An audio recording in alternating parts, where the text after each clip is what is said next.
like to call to order the Whatcom County Council meeting for July 9th, 2019.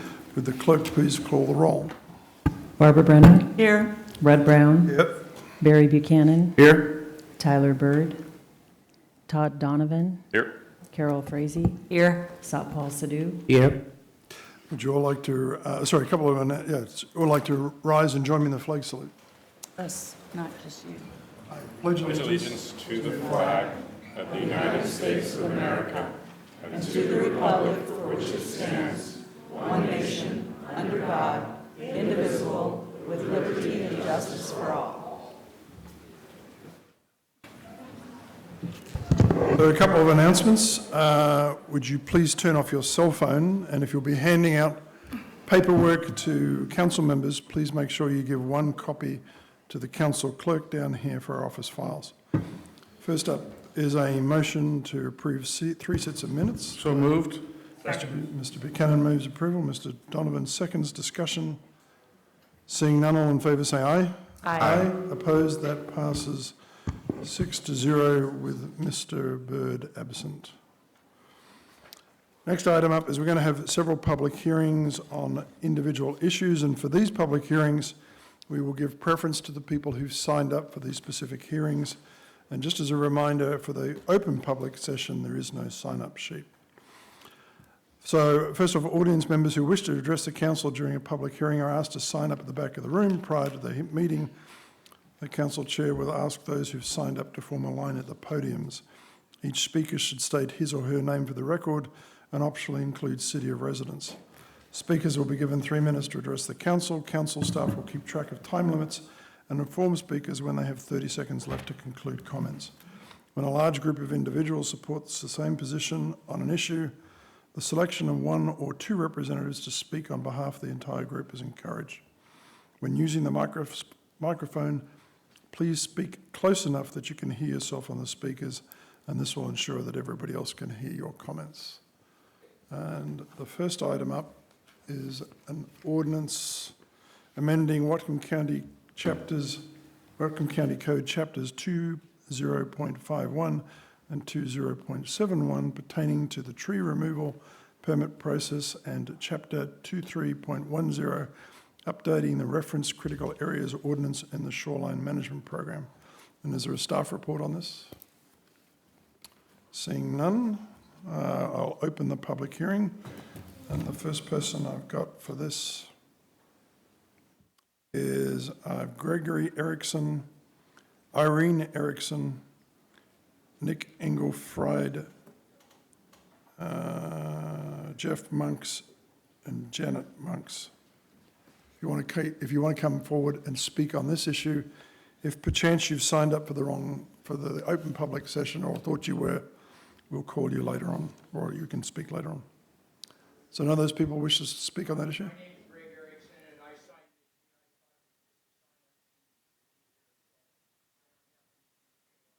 and I Okay. Janet Monks, Henry Harris, Wendy, I think it's Wendy Harris. Jerry Schuster. Any of those people wish to speak on this particular ordinance? Okay. All right. Is there anybody else who wishes to speak on this ordinance? Trees. No.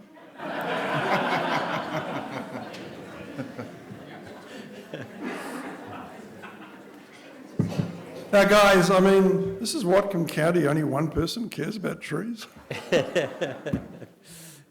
Ms. Harris. Right. Wendy Harris. I actually came down here for this hearing on this issue. Staff would have us believe that the way the critical area was prepared, it was a mistake to draft things so that there was no permit to remove trees in critical area buffers. And also to provide just a 25% reduction in buffers just because. And I'm here to tell you that's not true. I know it's not true. I worked on the critical area ordinance. And You interpret things the way they're written. And if you look at the way it's written, it's very clear it wasn't their intention. They're just making that up to justify something now that they couldn't have submitted and got past the Department of Commerce and the Department of Ecology and Fish and Wildlife at the time that they were moving forward with the entire CAO update. And if they believe that they can do these reductions, where is the science? Because let's remember, everything that you do in a critical area ordinance has to be backed up with science. Where's the science that they can do this reduction? And I know they can't. You know why? There's no difference between a critical area buffer and the critical area itself. And we really shouldn't even think of them as distinct. The buffer is what protects the critical area from the impacts of activity, so that without the buffer, the critical area is destroyed. So if you build, develop, or remove things from the critical area buffer, especially trees, which are stabilizing and help stormwater runoff, erosion, prevent sediment loading, you're gonna have problems. So I really don't think this is a good idea. The other thing is, some of those critical area ordinances, some of the critical areas we're talking about include habitat conservation areas. And so if you remove a tree, the tree itself is the habitat Seconds, please. that the species are in. So you're basically removing the actual habitat when you do that. There's really no justification for this. In fact, now is when we need trees more than ever. They are sequestering carbon, they are producing oxygen, they're providing habitat, they're producing good soil, they are protecting our water, they're protecting our air quality and filtering out pollution. It's a really bad idea. It's not permitted under the GMA. Please don't do this.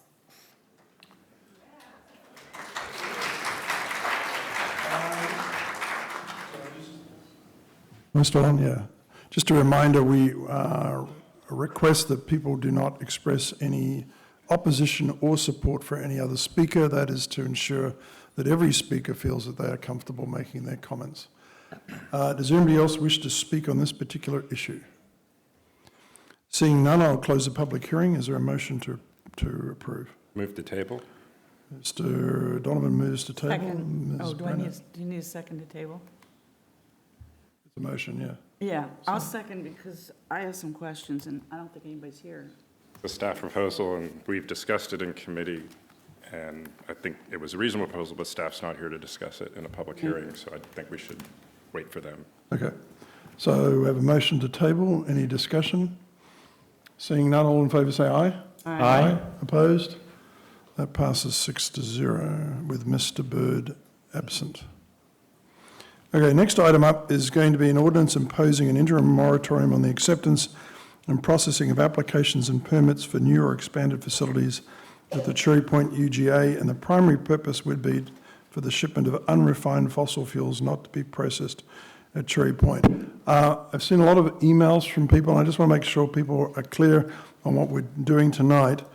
Tonight we will be voting, discussing, hearing testimony as you wish on the ordinance to extend the existing moratorium, which has been in place now for a couple of years.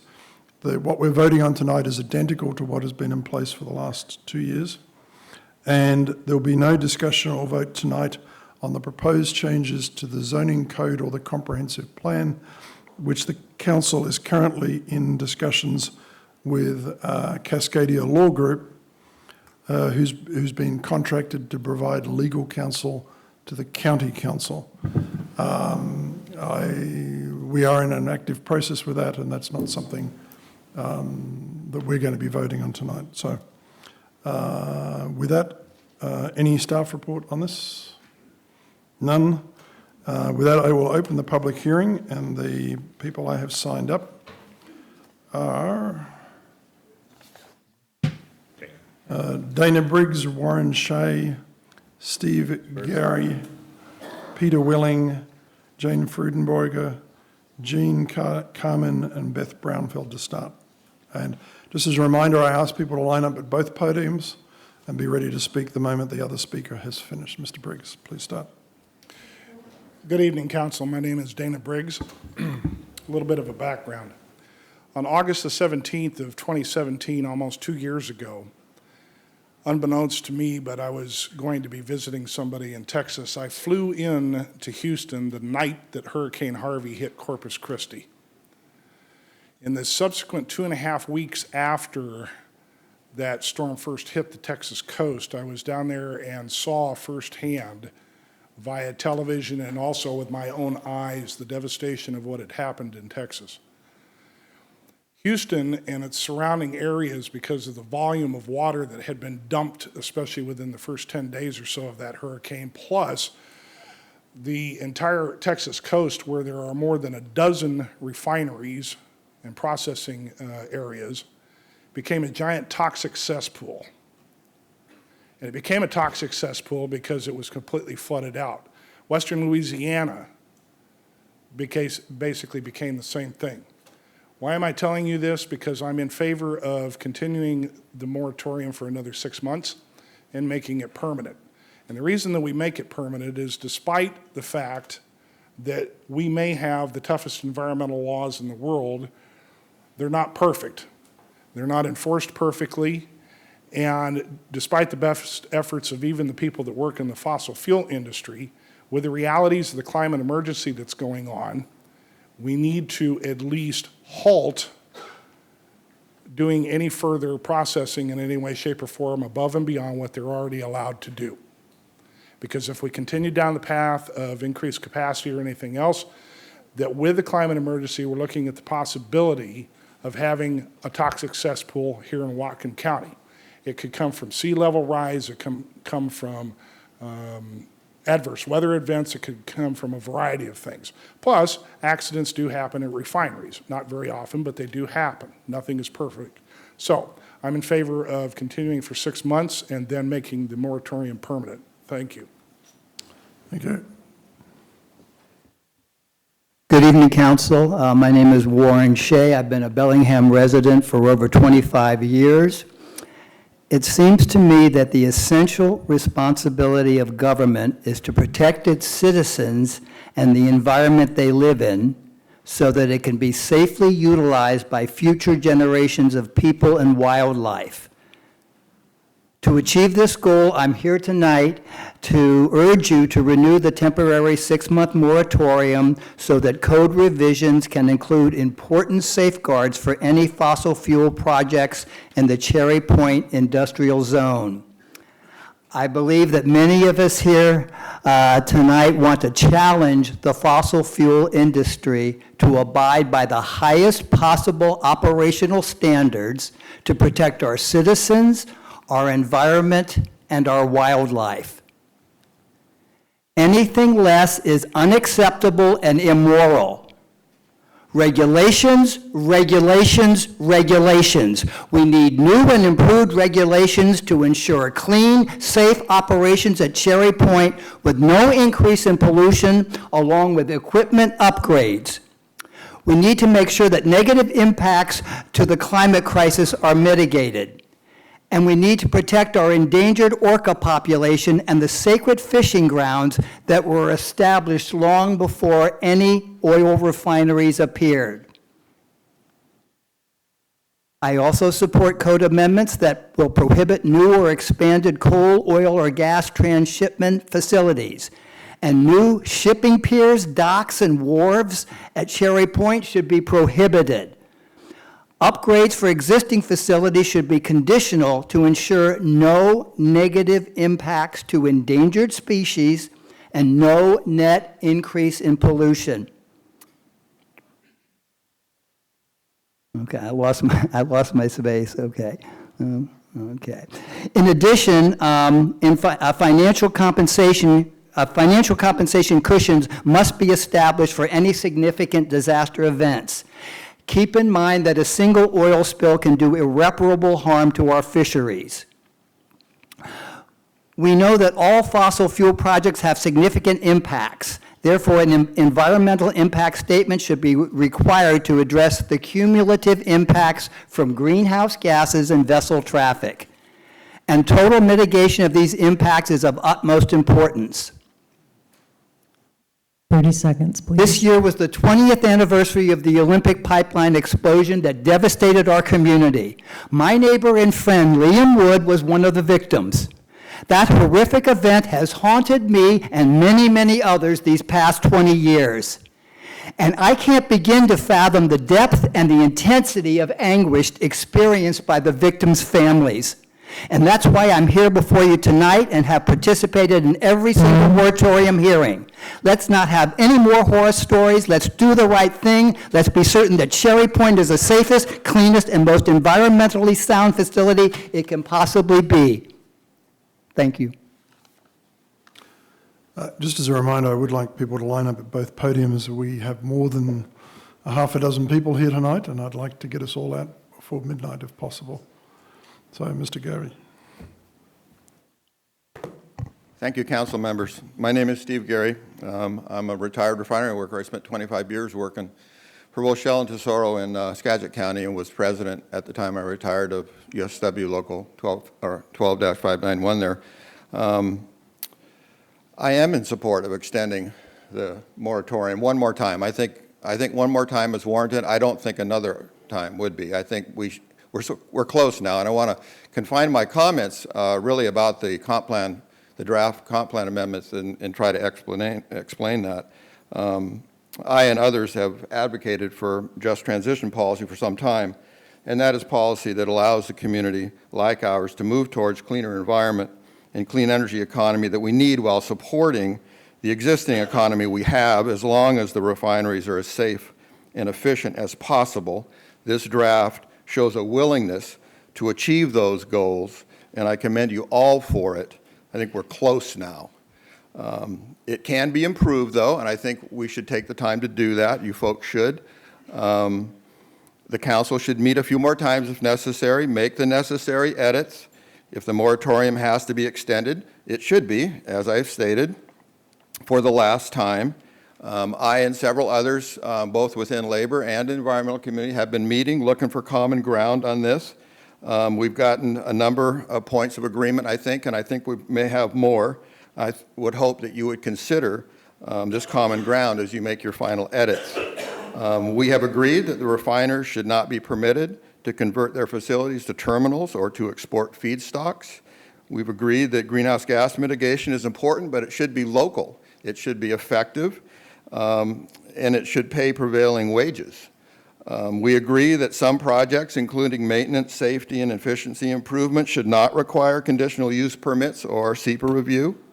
We agree that conditional use should be used to ensure that storage and shipping permits support refining and not transport shipment or transshipment without processing, while making reasonable exceptions for turnarounds or unexpected events.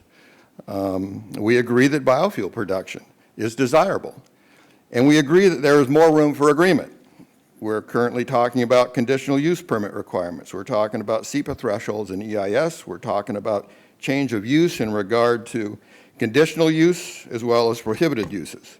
30 seconds, please. Speaking for myself now, I worked for 2 refiners for 25 years, and we learned that what they say should only be trusted if their actions verify it. As a result, I think tools like conditional use permits and SEPA review with EIS should be used a little more often than the draft calls for, not to deny permits, but to ensure that corporate actions support their words. I feel we should be a little more cautious with some of the projects to ensure that all the impacts are understood. Projects that increase storage, expand the volume of hazardous material moving through the community, or increase throughput or capacity should get a closer look. Thank you. Thank you. And just before you start, I have Beth Brownfield, I think it's Ellen Murphy, Ronald Colson, Sandy Lawrence, Jack McBride, Paula Rotundi, and David Kirscher. Yep.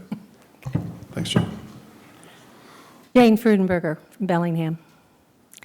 The UN just released a study that a climate disaster is happening every day. Just this week, we have read about 114-degree heat in Paris, a blue-green algae that has closed all the beaches in Mississippi, and a flood-ravaged Midwest where farmers cannot even plant their crops. There is some good news. The famed futurist Tony Seba has forecast that electric cars will be as cheap as gasoline cars in 3 years, just as General Motors closed their Lordstown, Ohio plant as part of the company's restructuring to build electric and driverless vehicles. I-5 is soon to become an electric highway with convenient charging stations from the border with Canada to the border with Mexico. Bellingham just got 2 of those stations at Whole Foods. Did you know that gas and diesel vehicles account for nearly half of the CO2 emissions in Whatcom County? What does this have to do with Cherry Point? The clean energy future is nearer than we think, and China, the place everyone is counting on to hunger for our oil, is moving faster than we are in the development of clean energy. Forbes has announced that China is in the leading position in renewable energy output as well as related tech such as electric cars. So Cherry Point. We have testified over and over that there are better uses for this valuable property than shipping first coal that was proposed a while back, and now oil to a market that must cease if we are to save our planet. Our orcas did not even travel in the Salish Sea this year because we have already decimated their prey, and our fishing industry got their seasons cut short. This is not a good trade-off. Yes, there are good jobs here at the refineries, and the refineries have been supportive of our communities, but the orcas are the canary in the coal mine. Right now, it is the salmon that are unsustainable because of global warming. How soon will it be us? We cannot sustain life on this planet if we continue to burn fossil fuels. So yes to the moratorium, and an even bigger yes to stricter restrictions on shipping any fuel out of this deep water port. It is time for the oil and gas industry to use their incredible profits to transition jobs into a new, clean energy economy that works for everyone. I know this will be hard, made even harder by the oil companies' persistent lying about the effects of burning fossil fuel. This is not the people here in 30 our seconds, community. please. They are good people, and they want their jobs, and we should do all we can to keep them while we do this transition. But we know the truth now. It is time to save the planet. Thank you. Thank you. Okay. I am Jean Carmine. My address is 1113 Chuckanut, Bellingham. Once again, I would like to support this moratorium on the shipment of unrefined fossil fuels from Cherry Point. I have only 2 points to make tonight. Climate change is real, and much of it is caused by carbon dioxide emissions.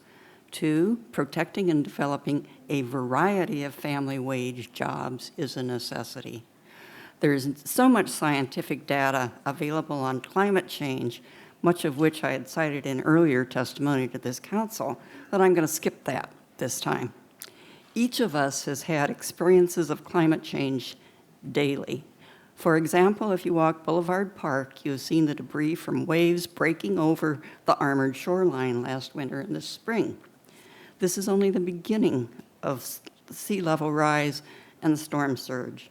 In my own experience, when the salmon runs arrived, which they don't do anymore, the hundreds of shimmering lights from fishing boats and nets between our rocky Chuckanut Beach and Lummi Island, hundreds of them,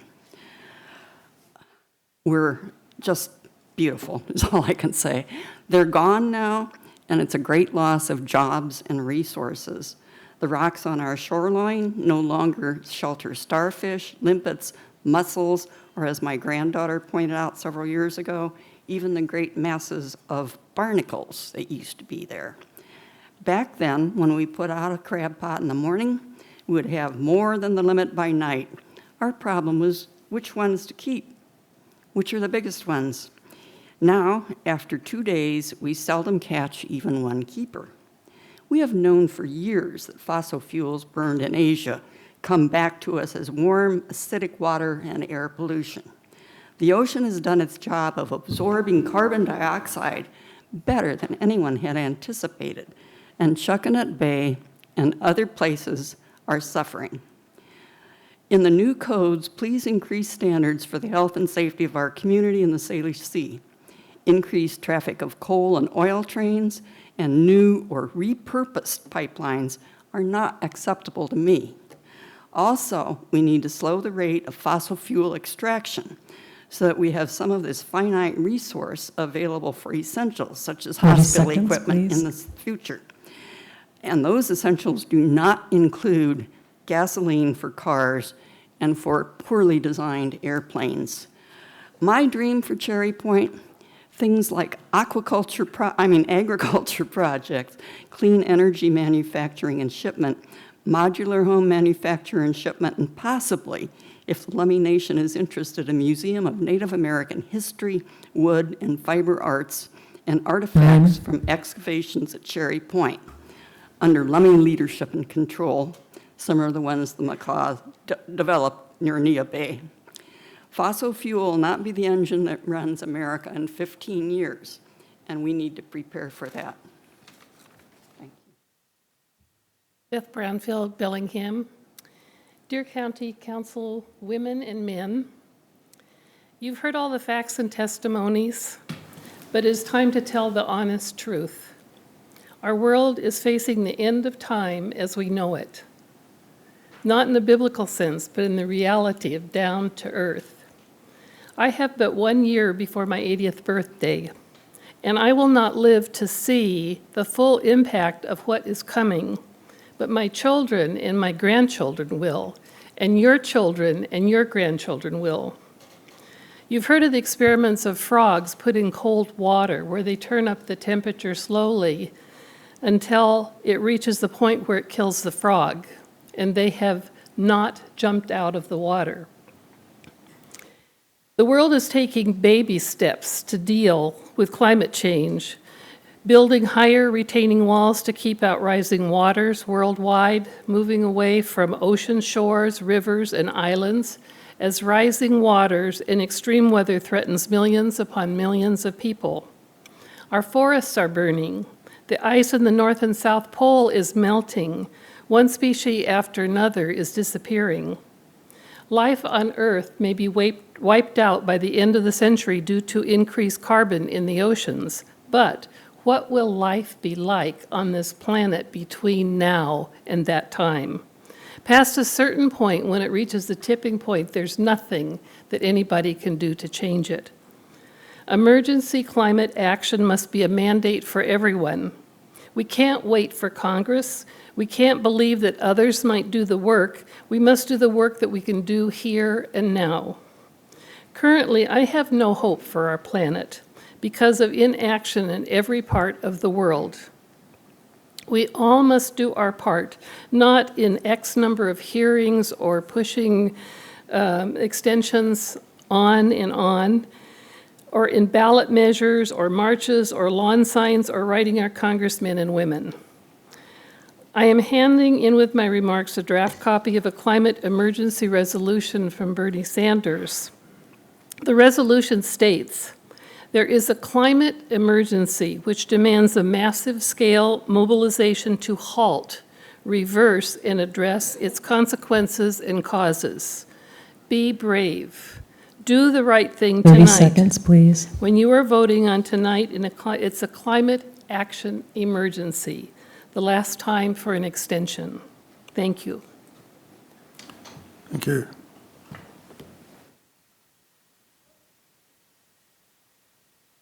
Good evening, Council and friends and neighbors. Oh, I was greeting people tonight out there, and some people said hi back and hello. Is that okay, Barbara? Your name, Your please. name. Oh, I'm sorry. I'm Ellen Murphy.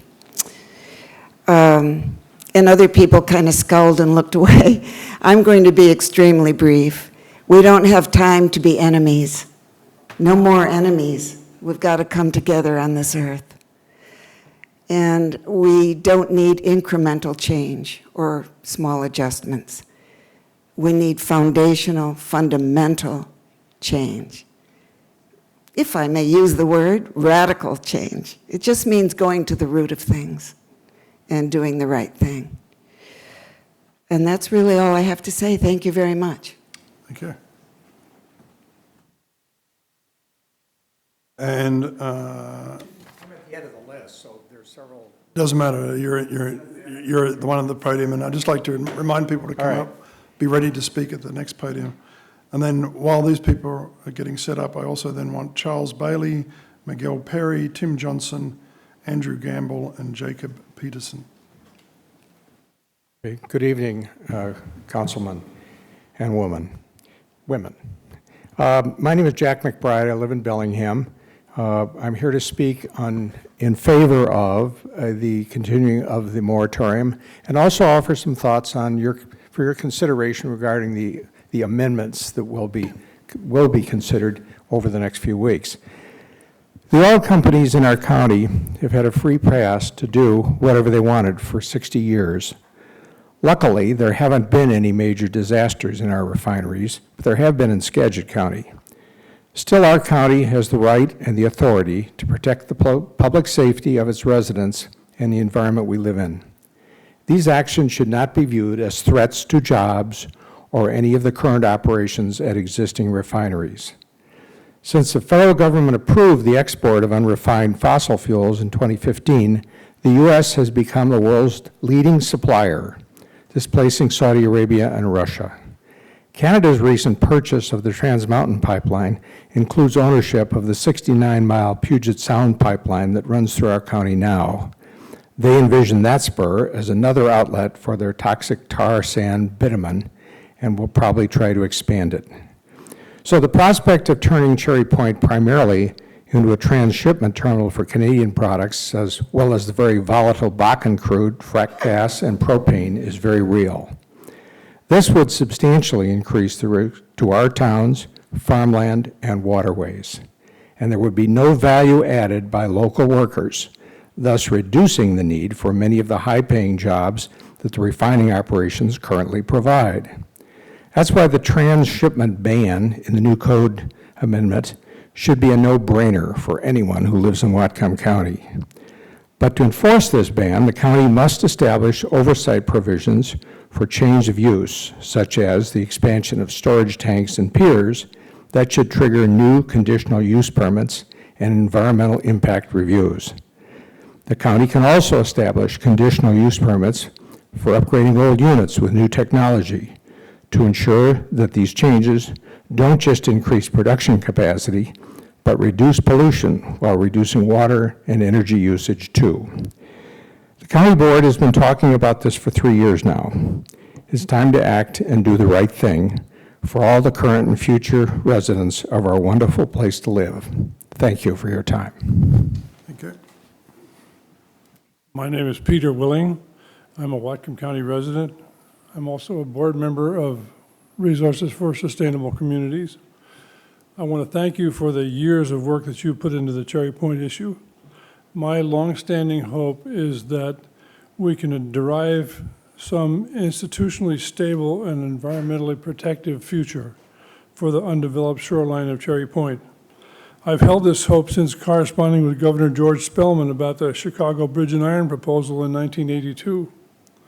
I agree with your sentiment that we have already committed to, quote, our fair share of the fossil fuel economy. It's been a long road. I support the proposed 7th moratorium on accepting applications. We need to take the time to do the job right. There are some reservations and some problems that need to be fixed in the proposed amendments, and they're not ready to take out of the oven yet, so I'm glad that you're not considering them tonight. We need further process, and I commend you for undertaking that effort. Thank you for your time.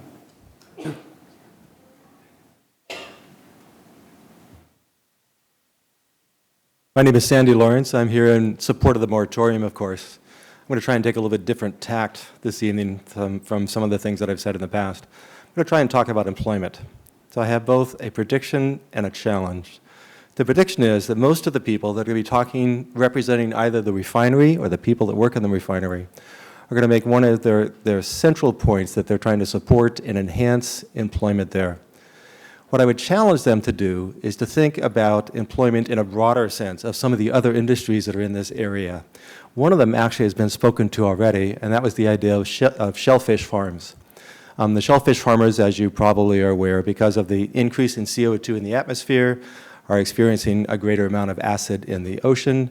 They're having a lot of difficulty actually getting those shellfish to propagate. They're having to do laboratory propagation. They're also having to import shellfish from Hawaii.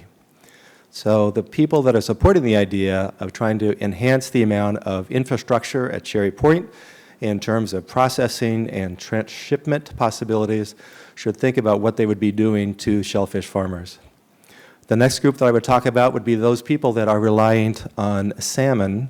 I'm not going to talk about orcas, but instead I'm going to talk about salmon because I like to eat them. The salmon have an interesting life cycle. As you know, they start in freshwater. They spend a lot of time in the ocean and then come back to freshwater. The great majority of the time, though, they are in the ocean. And we know that oceanic fisheries are under a lot of pressure for multiple reasons. About 90% of those fisheries are really at the limit of what can be fished or beyond.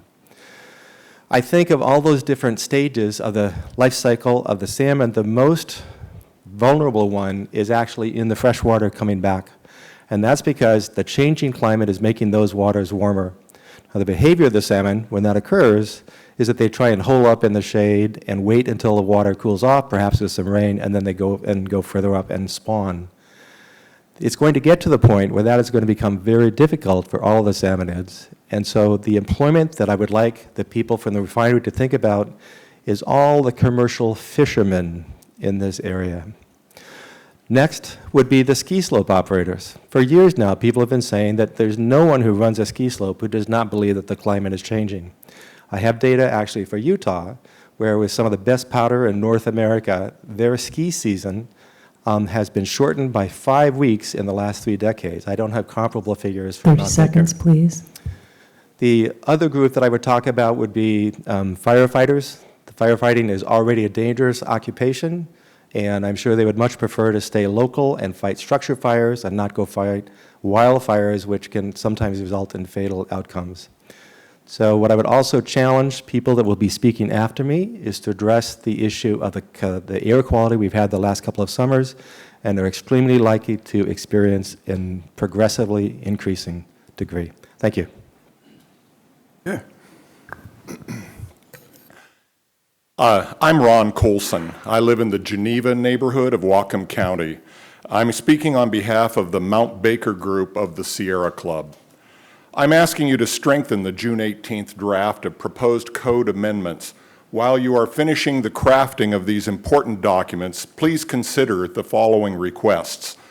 Prohibit all new or expanded transshipment operations for all fossil fuels. Prohibit all new or expanded piers, docks, or wharfs in the Cherry Point Aquatic Reserve. All upgrades to or changes of use for existing facilities must be conditional pending the completion of a thorough environmental impact statement. That environmental impact statement must consider all of the impacts to the global environment, from extraction to combustion, from the oil well to the tailpipe, all of it. The residents of Whatcom County are not blind. We see that the refineries have been expanding using a piecemeal strategy to game the permitting process so that they can avoid public scrutiny. That must stop. The proposed code amendments must make all changes and expansions subject to public environmental scrutiny long before any permit is issued. Finally, the risk of a catastrophic event is extremely high in the refinery business. Only 3 weeks ago, a fire at a Philadelphia refinery set off a series of powerful explosions. Fortunately, pollution from the spilled petroleum products remained within the industrial area, but those spills have created a nightmare cleanup scenario with a huge risk of groundwater pollution. While the fires were raging, the downwind air pollution must have been deadly. The cost to Whatcom County to clean up Cherry Point after just such a disaster could very quickly exceed our ability to pay. I'm sure that both BP and Phillips will give us a wink and a promise that they will foot the bill when it happens. Don't trust them. Make them post a cleanup bond, one that isn't underwritten by them. Do you remember the coal companies that recently declared bankruptcy? They self-bonded and now the public is left with Superfund level cleanup costs. In conclusion, thank you for your tireless dedication to the citizens of Whatcom County. This is your best opportunity to protect all of us from environmental catastrophes caused by fossil fuel companies whose only motivation is profit at any cost. Thank you. Thank you, council members. My name is Dave Kirshner. I live on Lummi Island, and I'm here to support extension of the moratorium for 6 months and to encourage you to strengthen some of the provisions of the proposed Cherry Point Code amendments, specifically requiring environmental impact statements for expansion of any refining capacity. To highlight the need for rigorous environmental review, I'd just like to draw your attention to an editorial in the New York Times yesterday you may have seen by a PhD chemist and former employee of the Chemical Safety Board, the federal agency that investigates chemical-related accidents at refineries. In it, the author highlights the safety risks of refining using hydrogen fluoride and notes that the Phillips 66 refinery in Ferndale stores approximately 100 tons of this chemical. According to the author, experiments in the 1980s showed that a release of just 4 tons of hydrogen fluoride into the air can be lethal to anyone in an area of it within 2 miles downwind.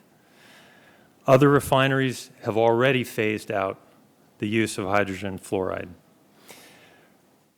I will provide a copy of the editorial for the record, and I just want to thank you for your efforts to protect health, safety, and the environment through these code amendments. Thank you.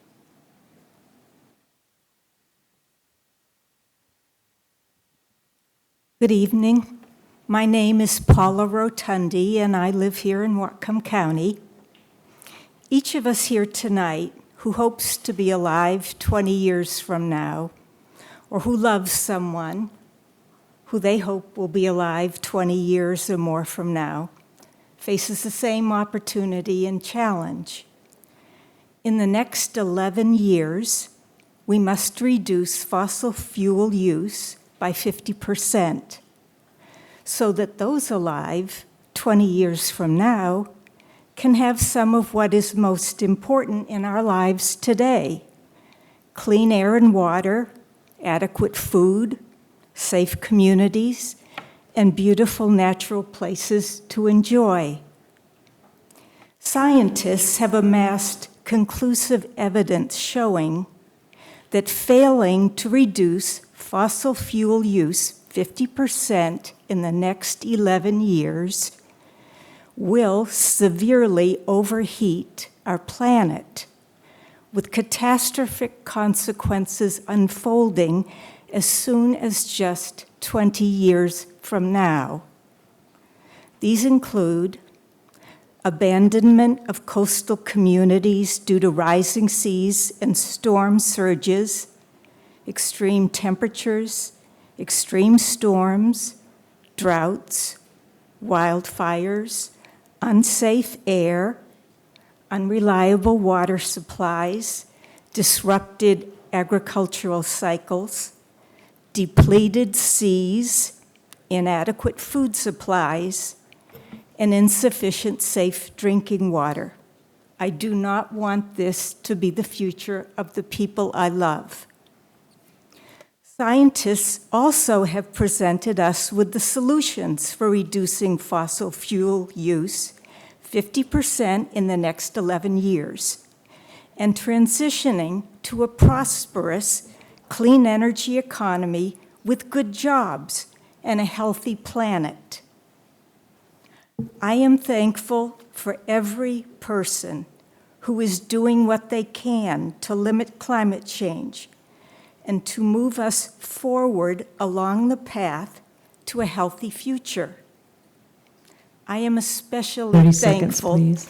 for council members with the courage, integrity, and determination to do not what's easy today, but what is essential, so that those alive 20 years from now can have a chance for decent, healthy lives.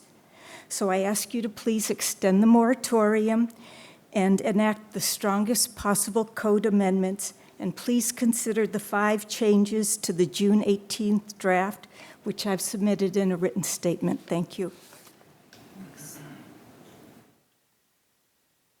Then,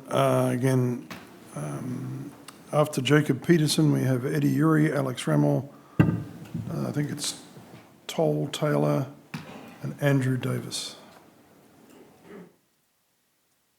Thank you, Council. My name is Miguel Perry. I'm a representative for the Pacific Northwest Regional Council of Carpenters. We represent 29,000 members. In the refineries, Cherry Point, we have carpenters. We have scaffold erectors. We have millwrights. Outside of all the political stuff that goes on, all our members want to do is feed their families. All they want to do is work. They want to have a disposable income to give their children a better future. They want good paying jobs.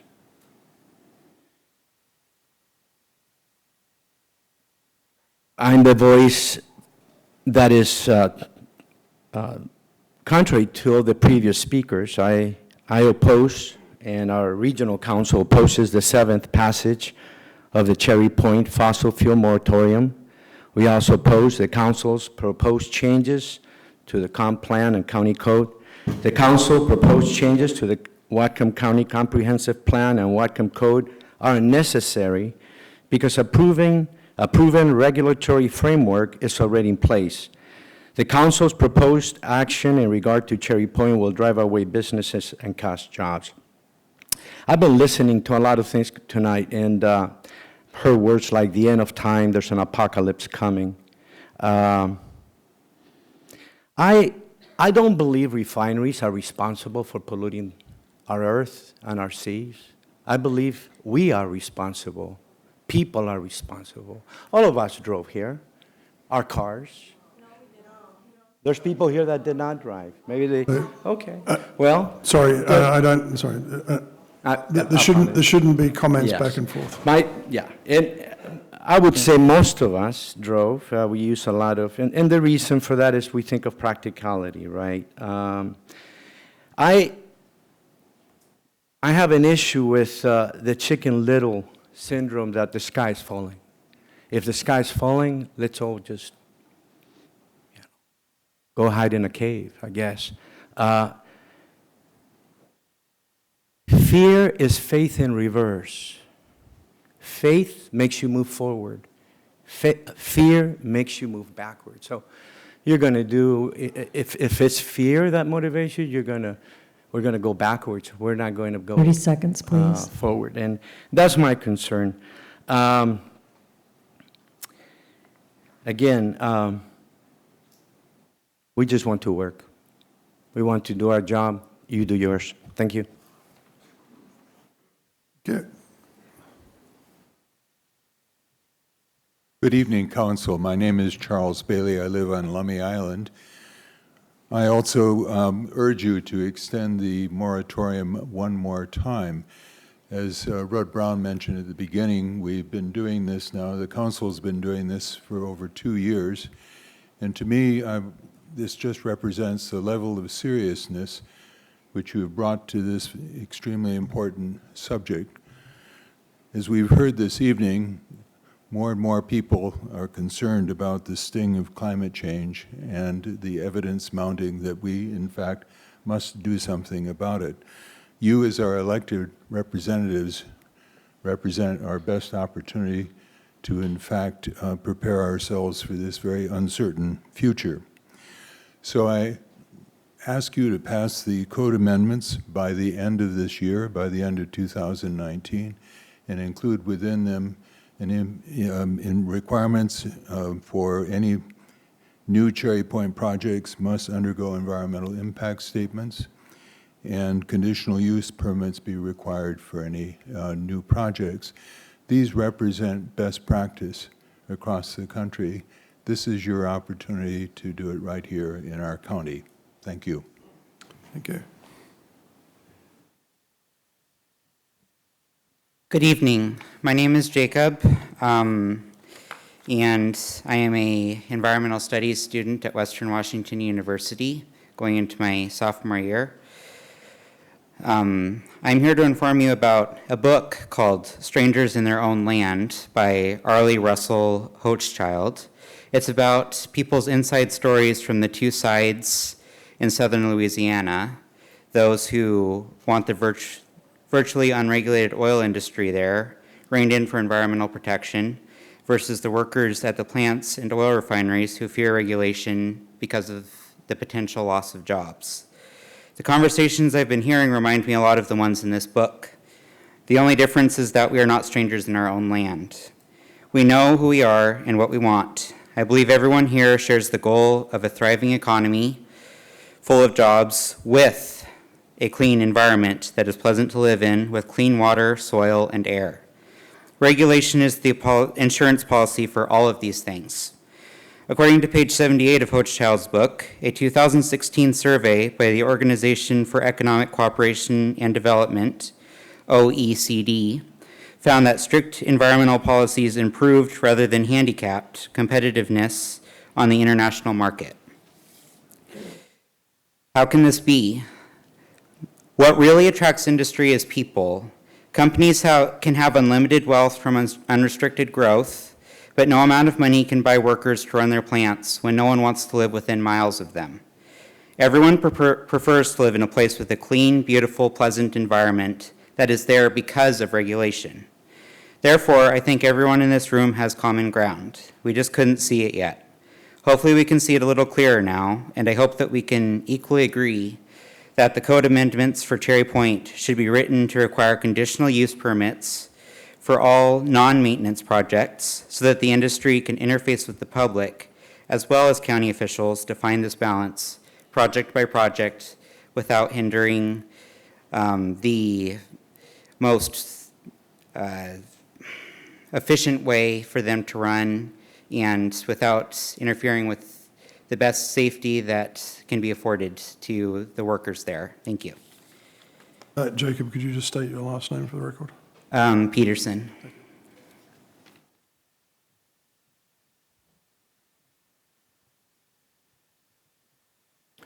Good evening, Council. My name is Tim Johnson. I'm the Public and Government Affairs Director at the Phillips 66 Ferndale Refinery. Thank you for the opportunity to provide comments on AB 2019-339, the proposed ordinance extending the county's interim moratorium on facilities at the Cherry Point urban growth area. Phillips 66 has repeatedly expressed our opposition on the moratorium.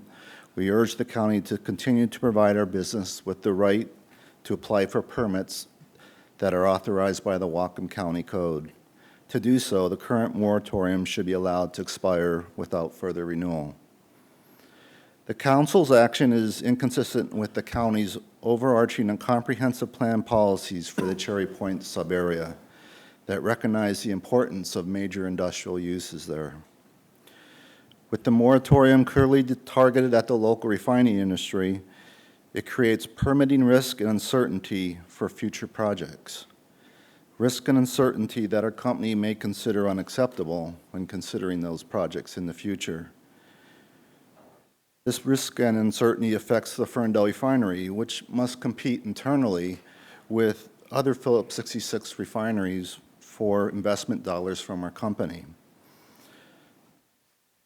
Investments that are needed for our business to safely provide the reliable energy and products that we all depend on. Further, the moratorium disadvantages our local facility against competitors in other parts of the state that do not have these restrictions imposed upon them. Future projects at Cherry Point should each be evaluated on its own merits, not roundly prohibited by an overreaching moratorium that puts these businesses at a disadvantage with others in our state and in our country. For these reasons, we request the Council allow the current fossil fuel permit moratorium to expire without further renewal. Thank you for the opportunity to speak and for consideration of our comments. Thank you. Thank you, council members, for the opportunity to speak on AB 2019-339. My name is Andrew Gamble. I'm here on behalf of Petrogas West LLC, owner of the storage and bulk distribution terminal in Ferndale for butane and propane, which are refined liquid petroleum gases, LPGs, and also for Petrogas Pacific LLC, owner of the former Intalco Aluminum Wharf and Pier. The terminal operates with 30 full-time employees and hires up to 50 contractors to do maintenance, repair, and upgrade work. Petrogas submitted a letter to you today from our general counsel outlining Petrogas's concerns about this latest extension of the moratorium. I'll summarize those. First, it's not clear what, if any, health, safety, and environmental activities Petrogas can perform that would be outside the scope of the moratorium. Our company has a mandate to maintain the highest levels of environmental stewardship, and we operate our Ferndale terminal in full compliance with all permits. But under the moratorium, the county could reject a project on the grounds that it would increase capacity, even if the project would ensure that the facility continues to operate at the highest level to protect the safety of our employees, contractors, and neighbors. Second, AB 2019-339 represents the 7th extension of an interim moratorium on this issue. An interim zoning requires an emergency, which the dictionary defines as an unexpected, serious occurrence or situation urgently requiring prompt action. Petrogas does not dispute the seriousness of the issues or the council's sincerity in addressing them, but the mere fact that this is the 7th moratorium and that there has been a nearly 3-year debate about the underlying issues indicates that A, there's no actual emergency, and B, the issues are so complex that they cannot reasonably be resolved with an immediate action. Finally, the moratorium improperly favors export of LPGs produced locally at the expense of LPGs brought into Cherry Point. It effectively bars Petrogas, and only Petrogas, from increasing LPGs brought in by rail or pipeline for transshipment out of state.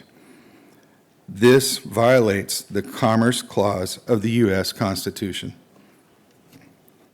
Petrogas respectfully urges the Whatcom County Council to allow the current moratorium to expire without further renewal.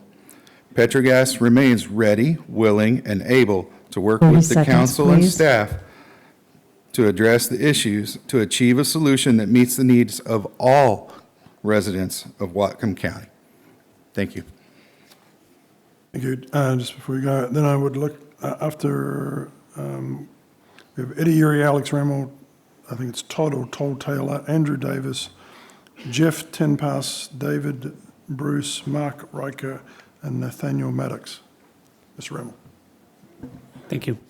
Good evening, Council. Alex Rammel. I'd like to start off and just note that the format for these public meetings, the comment periods, Robert's rules for your discussions lead to an adversarial approach that I think overshadows how much a lot of us actually agree on. You see red shirts in here, you see a lot of orange shirts in here, and you might not see how much we all really do have that we agree on. We live here in this community, we value it, we value a prosperous economy, and we value a healthy environment. As Steve Gary mentioned earlier, that's why a number of us have been sitting down together to identify what that common ground is. And I look forward in the next little while to sending you a complete list of the changes to the rules that are in front of you that we agree on. And I hope that we'll be able to send that to you with support from a number of trade unions and community organizations. But here are the things that we can say that we agree on as of right now. Moratorium should be ended as soon as possible. If you renew it tonight, let's make that the last one. Let's get this process organized and finish it by December. The current draft still needs improvement, and so we absolutely urge you to take the time at the outset here to send something to the Planning Commission that's ready to go. We also all agree that the refinery should not be allowed to convert their facilities to offshoring ports. And to that end, and to your conversation today, the conditional use criteria should ensure that new expanded storage and shipping facilities are conditioned to support refining, not transshipment without processing. We also agree the greenhouse gas mitigation requirements are an important inclusion, but they need to be local. They need to be offset projects that pay prevailing wages and not forestry or ag projects. Further apropos of your conversation this morning, I think there's broad agreement that the insurance provisions in the draft by Cascadia Law are reasonable and appropriate. And there's also broad agreement that some projects, what we call in the current draft non-capacity improvements, shouldn't require a conditional use permit or additional scrutiny under SEPA. There's not yet full agreement on what belongs on that list. That's the meat of the matter, right? And but we all agree that it includes basic maintenance and safety improvements. We're pending discussion on additional areas, and we think there's a lot more room for agreement. We look 30 forward, seconds, please. and we look forward to presenting that to you. And to that end, and to help those of us who are doing our very best to follow along at home, one last request. When you get a draft from Cascadia Law this week, can you please post it on the county's website immediately so that the public can review and be engaged? Thanks. Thank you. Either one's fine, but keep moving up to the podiums. Good evening, council members. My name is Eddie Uri. I'm the Clean Energy Program Manager at Resources for Sustainable Communities here in Bellingham. And I remember it was exactly 3 years ago that we turned in petitions signed by about 10,000 Whatcom County residents asking for action on this issue. A month later, the first moratorium was passed, and no one thought we'd still be doing this every 6 months, 3 years later. And we are hoping that this will be the final vote to extend the moratorium for 6 more months, and that by the end of the year we'll have enacted code amendments, well-needed code amendments that are effective and enforceable and legally defensible and fair to impacted stakeholders and communities and supported by constituencies. And we need to strike a balance. Now is really the time, now that we have a new draft out for review, although it isn't available on the county's webpage and easily accessible to most, it is in the council packet. Now's the time to dig into the weeds. And details matter. We do have concerns with the draft. We think there's areas that can be improved. And as was mentioned, we think that it's important that as we move forward in this process over the coming weeks and months, we foster dialogue and policy-making process that's inclusive, it's participatory and transparent, but also deliver strong protections for people and the environment, of course, is our goal. We want to continue a direct dialogue with as we've been having in the last week and in previous months with refinery workers union leaders, as well as the industries themselves and with council members, to really identify exactly what it is that these policies do, how will these affect the permitting process, are they achieving what we want, and is there a way that we can do it in a way that will be fair to everyone. We do think that these policies can and will be strengthened by incorporating the input from the workers who do depend on Cherry Point Industries, and we do recognize, of course, that all in Whatcom County, the jobs at the refineries do matter. It's no one's strategy to try to move us away in the transition away from fossil fuels by overburdening these industries. What we want is an investment in infrastructure that will reduce the dependence of people in Whatcom County and around the world on fossil fuels. That's the way to do that. So the question is, like, what's the right amount of reasonable regulation here? There is a knee-jerk response from industries to oppose things that constrain or limit their options or choices. But I think we've yet to hear a solid critique of exactly how these policies do that. I think there's a big misunderstanding about exactly what it means to require conditional use permits, to require an environmental impact statement, which of course projects at BP have had before. All crude oil storage tanks in Skagit County require conditional use permits. They're achievable. We want those conditions in place on the projects that we do want to see move forward. We want prohibitions on projects that we can all agree have environmental impacts that are too significant to allow.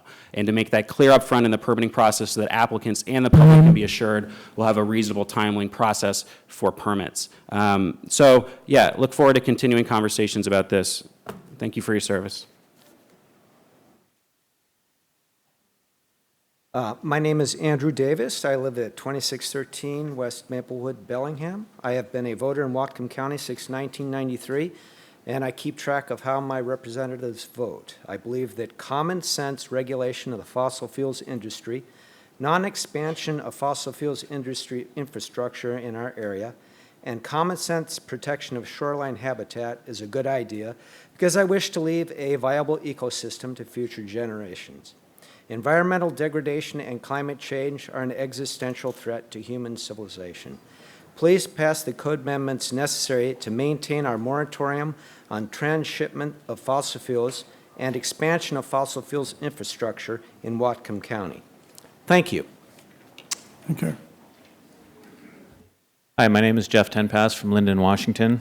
I'm a partner with BAI Environmental Services. We've been in business for over 35 years, providing services to the industries of Cherry Point and others across the Pacific Northwest. I'm a concerned business owner standing before you tonight, again, and a voting resident of Whatcom County. We employ over 65 people throughout the year that live in this area and work at many of these sites. As I have stated in the past written and verbal comments to the council, I strongly encourage you to protect and enhance the existing industrial base at Cherry Point. I ask you not to extend the moratorium for the 7th time and do not move forward with proposed changes to the Whatcom Comp Plan and County Code. Protect jobs, protect businesses, protect the environment. All three were doing okay prior to this temporary moratorium. The message to business in Whatcom County currently, for those paying attention, is we do not want you to come here. Pick somewhere else. We don't want you here, we want you to leave. I'm all about caring for our resources and keeping the bar high to prevent pollution and impact to the environment. There's already a public review process for proposed large projects like a pier or expansions to current facilities. There are controls and monitoring in place for air, land, and water. Please stop adding burden to businesses and the individual people that have jobs there. Please do not put county revenue, in other words, tax dollars, at any risk. Local schools, libraries, and public services depend heavily on this tax base, and I'd rather that they pay it than me as a county resident. Do not push more of the burden onto the individual citizens of Whatcom County. I ask you not to extend the moratorium and be business and people friendly. Thank you. Thank you. Good evening, council members. My name is Todd Taylor, and I'm the business manager for Plumbers and Steamfitters Local 26 of Western Washington. And I'm also the executive secretary for the Northwest Washington Building and Construction Trades Council. I am here to ask that you do not pass a 7th Cherry Point fossil fuel permit moratorium. In my position as business manager for the Plumbers and Pipe Fitters, I represent approximately 550 journeymen and apprentices living here in the northwest corner of the state, with an additional 200-plus retirees, most of which spent their career working in these facilities at Cherry Point. In my position as executive secretary for the building trades, I represent all construction trades whose members total over 5,000 in and around Whatcom County.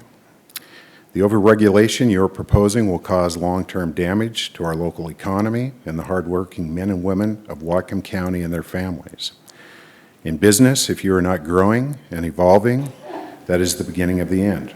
Through your proposed changes for Cherry Point, you are creating a hostile business climate that will eventually drive current Cherry Point companies away and discourage future companies from locating here. Rural counties in Washington state always struggle to keep their wage rates up. Whatcom County is very fortunate to have the jobs created by Cherry Point companies, as they are some of the highest in the county. Without Cherry Point's high-paying family wage jobs, people will leave. Without Cherry Point companies, you will also lose the tax revenue to aid the most vulnerable in your community. Your proposed changes for Cherry Point will cause long-term damage to Whatcom County. Please stop. Thank you for your time. I'm also looking now for Darrell Groves, Brooks Anderson, Ann Cody, Matthew Groggins, and Hannah Holt. Good evening. My name is Nathaniel Maddox. I am the recording secretary for Local Lodge 2379 of the International Association of Machinists and Aerospace Workers, representing over 700 people here in Whatcom County. Sorry, did I not say that clearly? I'm a second-generation Cherry Point employee overall, second generation at Intalco specifically, as well as having uncles, cousins, friends, sisters working out there. My concern tonight is the job-chilling fossil fuel permitting moratorium that's up for its 7th iteration. This fossil fuel permitting moratorium should no longer reference unrefined. Perhaps it shouldn't have to begin with, because you are also specifically targeting refined products and their export. And I've spoken to you guys several times over the course of the extensions on this moratorium, and I've got a lot of the same talking points. But I would challenge your definition of the word interim. That's provisional, temporary. This is number 7. You've had time to work on this. Emergency, unforeseen, requiring urgent action. This is number 7. You've had time to work on this. And to speak specifically to the climate change concern, it's a very large one. But here in Whatcom County, stomping our feet and saying no, no, no is not going to change the opinion of the rest of the world. However, the facilities that we have here do this safely as far as workers are concerned. Do this with consideration for the environmental impact.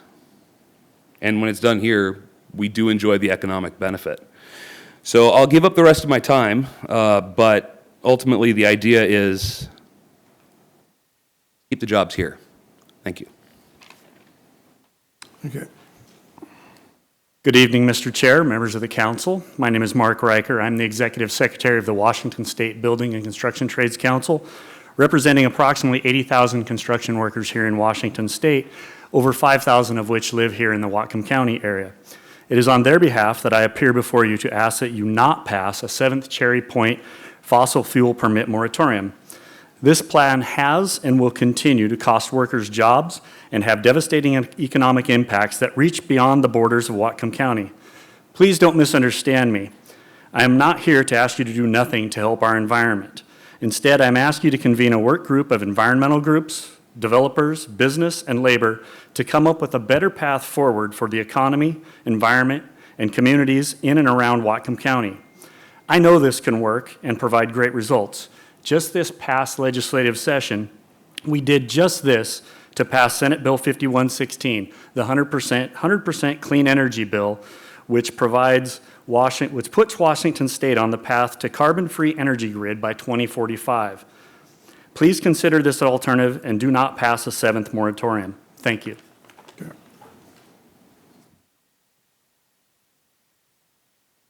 Good evening, council members. My name is Darrell Groves. I live in North Whatcom County near Linden. I also work for the Cherry Point Refinery. And first of all, thank you for your service as council members. My wife and I are here tonight. We appreciate your service. I just would say, first of all, I've lived here since 1973. My grandparents moved here in the early 1900s. I say that to say because I care about Whatcom County. I care about the environment. I care about the safety of the employees out there and the safety of the community. I've had the privilege and blessing to work at Cherry Point for 28 years.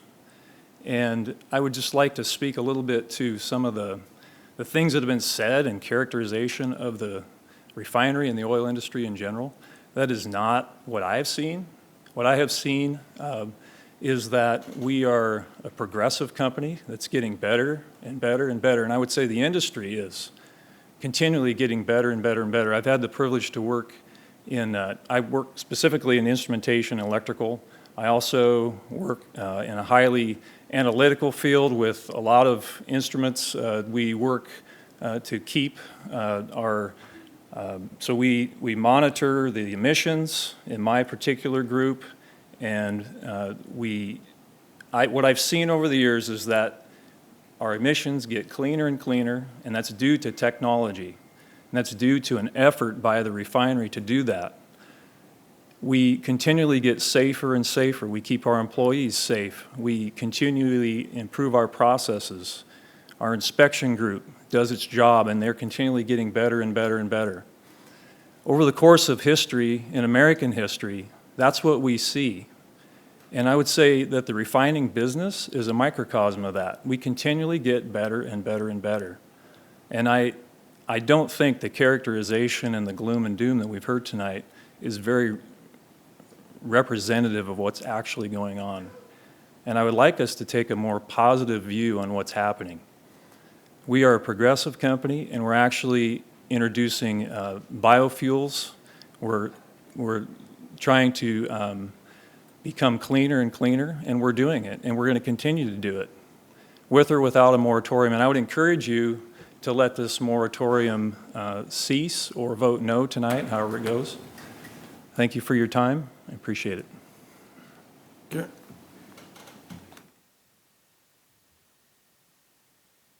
Good evening. My name is Matthew Goggins, Bellingham. I'm here tonight to speak against the extension of the moratorium. I'm very happy to hear the last few speakers speak out in terms of the economic impact the moratorium has already had and will definitely have if we implement a more permanent. Well, it's been described as a hostile attitude towards transshipments in fossil fuel and heavy industry in general. I think the most cogent comment on that was that if businesses don't feel that they can make investments due to regulatory uncertainty and other risks, that they can't expand, they're just not going to choose to come here. They're not going to choose to stay here. And even if they choose to stay here, they might not be able to maintain a profit and survive. There are unintended consequences that you should take into consideration. Economies should be diversified. Heavy industry provides infusions of capital from that you are not available in other sectors, and we've been doing this here in Cherry Point for over 50 years now, and as has just been pointed out, there's a lot of practical experience and a lot of pride in how the refineries are also stewards of the environment. And if you talk to the mayor of Ferndale, for example, John Mochler, he will say, no, this moratorium is a bad idea. We live there, we work there, and we respect the refineries and the smelter. I usually, when I make comments at the county council, I address the council, but I'd like to make a brief comment to people in the audience because this has been going on for a couple of years. And I just want to reassure people that the world is not coming to an end. Be hopeful and happy. Do not give in to fear. Do not give in to these wild insecurities about the future of our planet. Fossil fuels are easy to demonize. Toxic bitumen, one commenter referred to. Well, we're not eating the bitumen, we're using it to produce energy and to lift people out of poverty all over the world. China and India have made miraculous strides in the past 20 years. 30 seconds, Hundreds of please. millions of people have been lifted out of poverty due to the use of fossil fuels, transitioning, as people have pointed out, to cleaner energies in the future. But please keep perspective, please keep humility, and hopefully you'll get more feedback over the next 6 months to give you more guidance in this direction. Thank you very much. So just as a reminder, I'm already looking for David Brune, Brooks Anderson, Ann Cody. Let's see, we have Hannah Holt, and then after that is Trevor Smith, Michelle Stelovich, Rod Roth, Mike Cully, I think it's Kevin Clark or Kelvin Clark, and Pam Brady.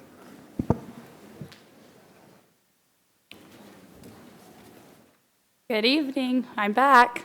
My name's Hannah Holt, as you guys know, and I'm a proud apprentice for Labor's Local 292. Tonight, like a lot of the other nights we've been here for, we are here to talk to you about Cherry Point and the jobs in the heavy industry zone. Like a lot of the building trades members, I work in the refineries. I'm a second-generation laborer. My dad is also a member of Labor Local 292, and my younger brother just joined Labor's Local 292. The jobs at Cherry Point represent our way of life, making a middle-class living with healthcare, living wages, and the opportunities to have a good middle-class career in the cities and counties that we live in. While we support the industries out at Cherry Point, we do not want to see these refineries turn into offshore terminals for unrefined oil or to have already refined fuels brought in from foreign producers. What we are asking you to do is to allow the refineries to operate in the safest and cleanest manner possible. In order to do that, they need a stable regulatory environment to operate within. The council is considering if you should extend for the 7th time a temporary moratorium. We would rather have a well-thought-out and researched plan than another temporary moratorium. It's time to have an open mind and actually hear us out. While you're thinking about the changes to make to the plan, such as those spent to the Cascadia Law Group, we encourage you to think about the renewable and alternative fuel projects that the refineries are attempting to create, such as the ethanol and tallow feedstocks the refineries are moving towards getting, the ethanol and tallow feedstocks that they are trying to put into this process. With the type of upgrades, the refineries are moving towards getting lower carbon fuels into their production.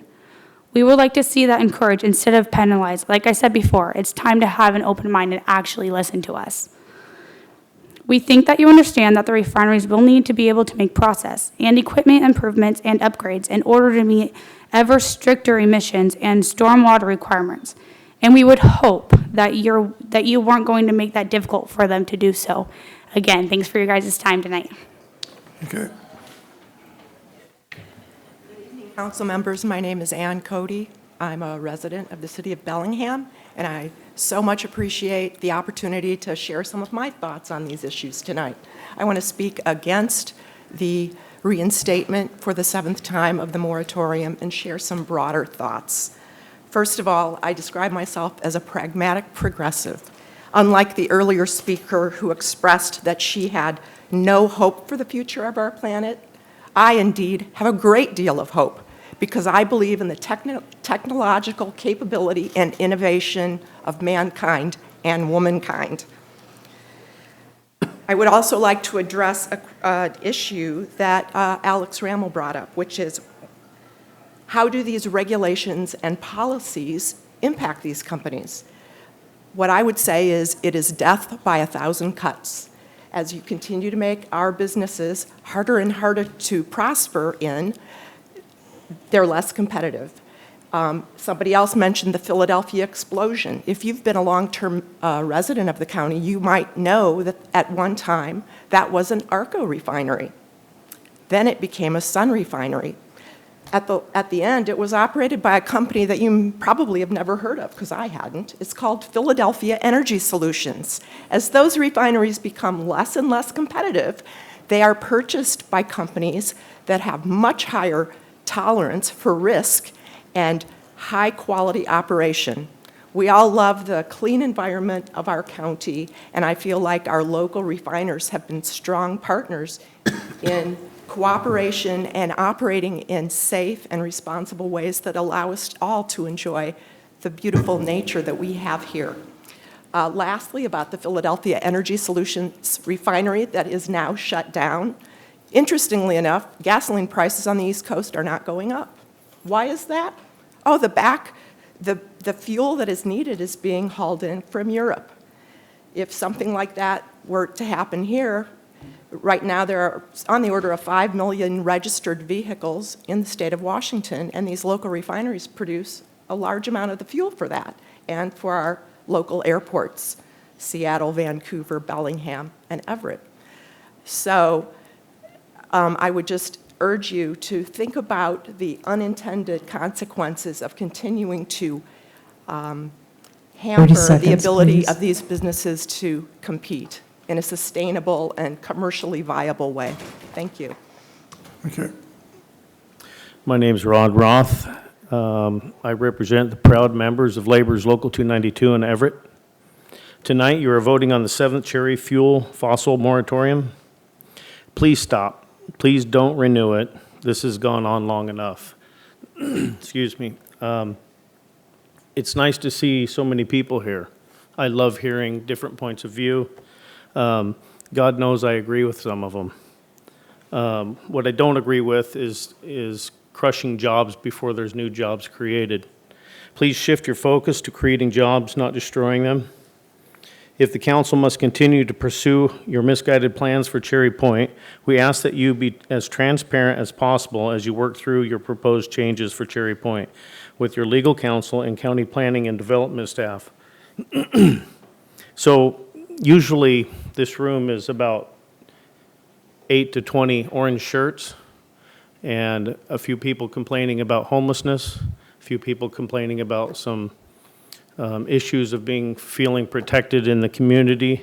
I don't have the answers for the refinery or those issues. And I know that you guys are all in a tough spot. Or I hope that you feel like you're in a tough spot because both points of views have relevant points. So what I like to see is you guys represent everyone in the county. I represent our members of our local. I stand with labor, and without the labor, I mean, it's been said over and over, you know, the economy's going to go down. You will have more homelessness. There will be people living closer to your homes wherever they're at because there's not enough streets to hold them all. So thank you for your time. We'll see you next month. Thank you. My name is Dave Brune out of Elton Nooksack. I'm the fourth of five generations of International Brotherhood of Electrical Workers, Local 191 members.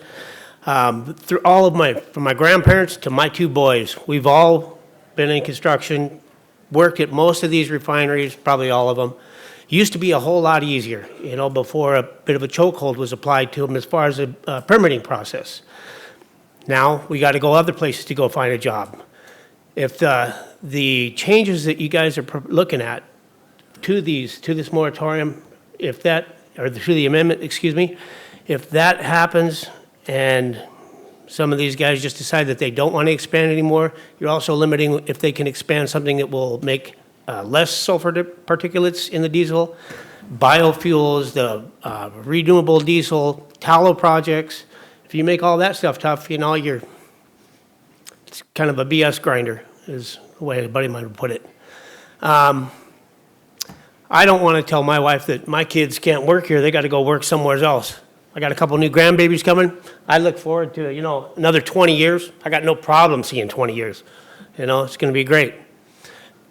Think about all the other people that you're going to be pushing out if you push these guys out.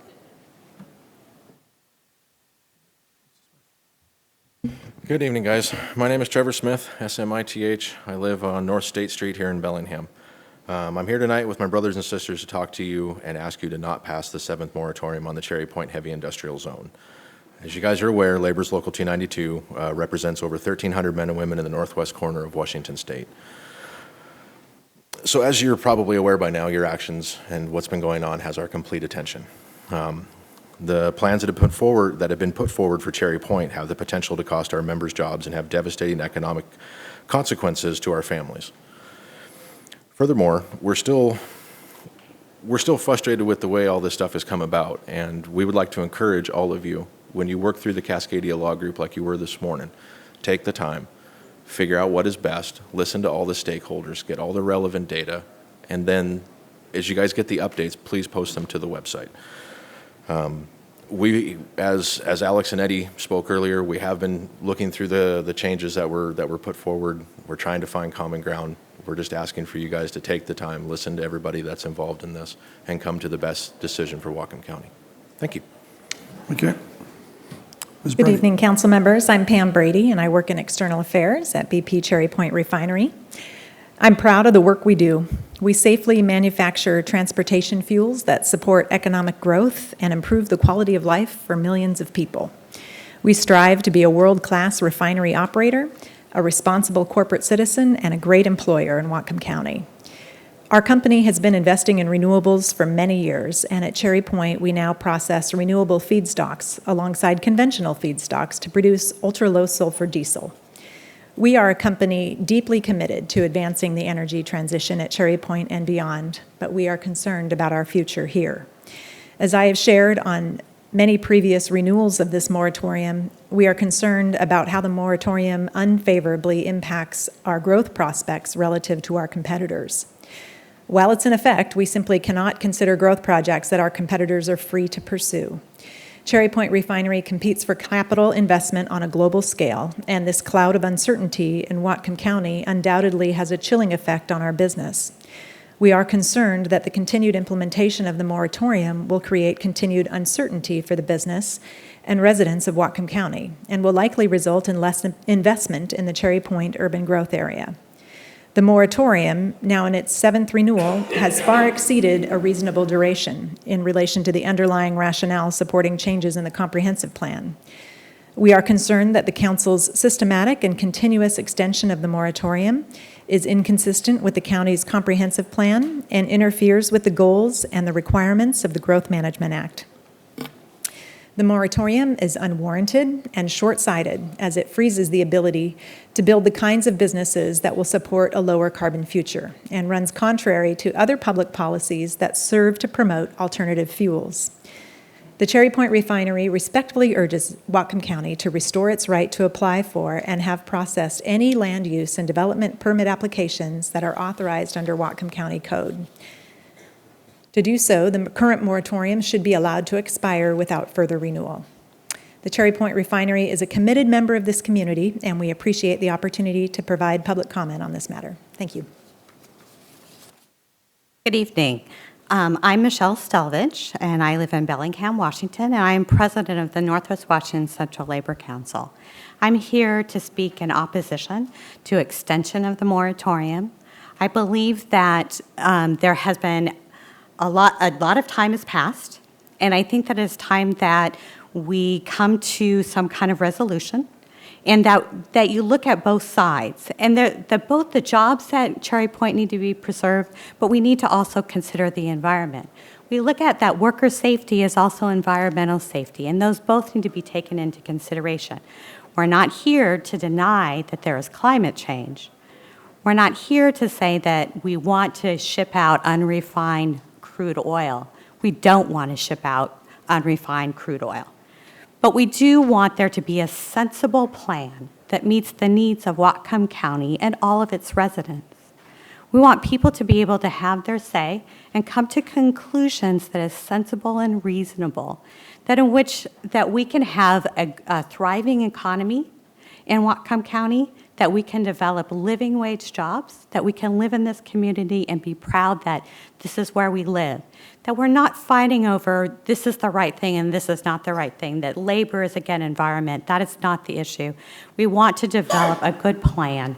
We want something that meets the needs, and we don't want there to be this ending up with this conflict or fissure within our Whatcom County. So I hope that you take this opportunity to review, to take into considerations all that people have spoken, and not renew the moratorium. Thank you. Thank you.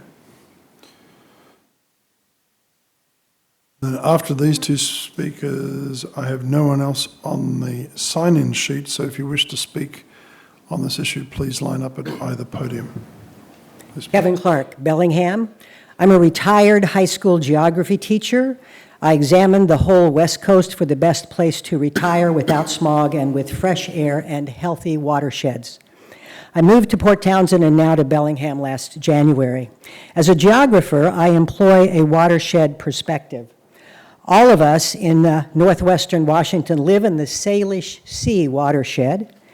By us, I include all humans as well as all non-human living creatures.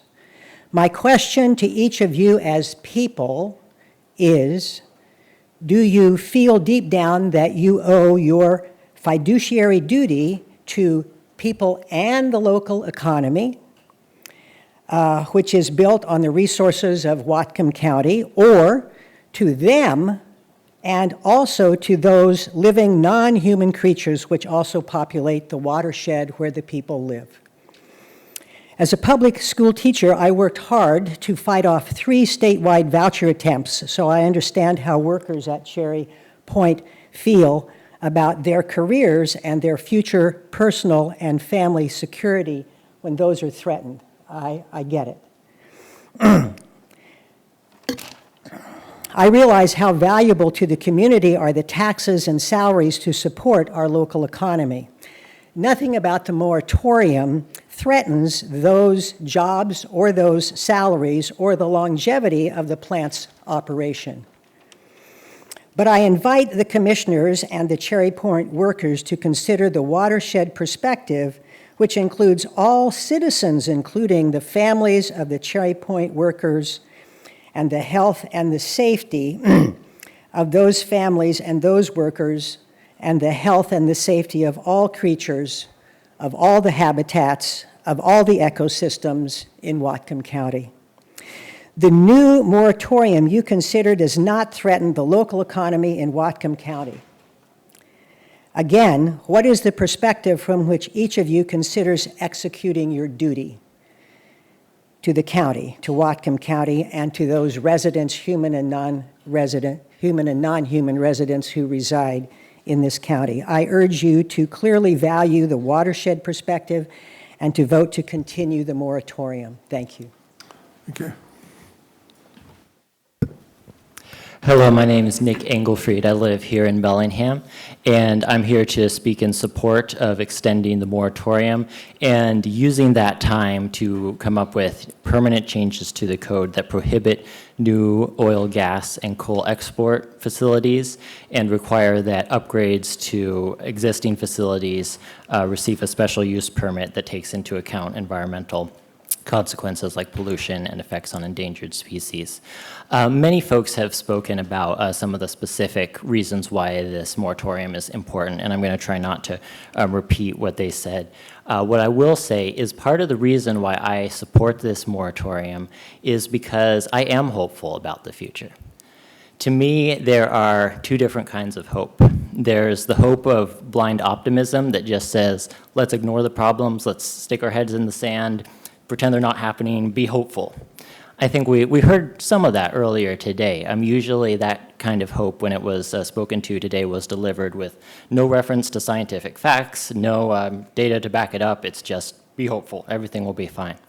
The kind of hope I believe in is different. It says that, we can't bury our heads in the sand. We need to confront problems and be proactive about them. I believe that we can stop some of the worst effects of climate change. I believe we can protect the Salish Sea from an oil spill, and I believe we can do that while preserving jobs, but it means transitioning away from fossil fuels to renewable energy, and that means we have to get our infrastructure in place to do that. I walked here today, I did not drive, but individual actions are not enough. We need to change infrastructure at places like Cherry Point. That means no new fossil fuel exports, and it means any upgrades, additions to existing facilities need to have those special use permits with environmental impacts taken into account. I urge the council to extend the moratorium and look forward to seeing permanent code changes in the near future. Thank you. Thank you. My name is Mike Cully. I'm from Bellingham. I'm representing the local Carpenters Local 70. And thank you for your service. I'm fairly sure that folks that are here and continue to attend similar meetings to oppose the growth at Cherry Point literally don't understand the lengths that the contractors and the employees go to ensure the safety of each other and the surrounding community. We live here too, and we respect the community as much as you do. We do what we do better than most. And when I say most, I mean most of this whole country.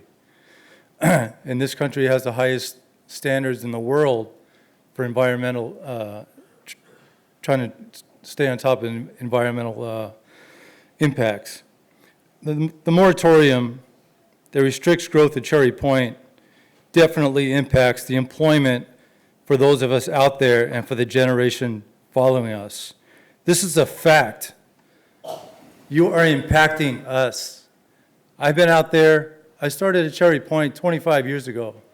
I've been blessed for this long term, and I really look forward to the future, for the future generations that have at least the chance to stay employed in this county. It's a beautiful county that we live in, and we're all here for the same reason. We love to enjoy this place. Don't take it away from us. The idea that strangling the growth at Cherry Point will help the environment globally is a farce. Since this fuel that is refined here in this county will thus be refined overseas, specifically Malaysia. This fuel would be refined at a fraction of the environmental laws that we abide by right here.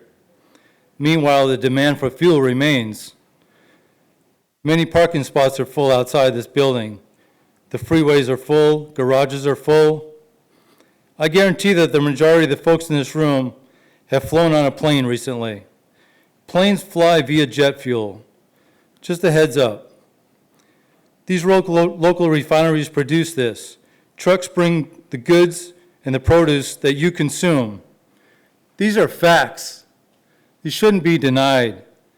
The refineries begun producing biodiesel and other forms of renewable energy. This is directly in line with the wants, concerns, and demands of the consumers.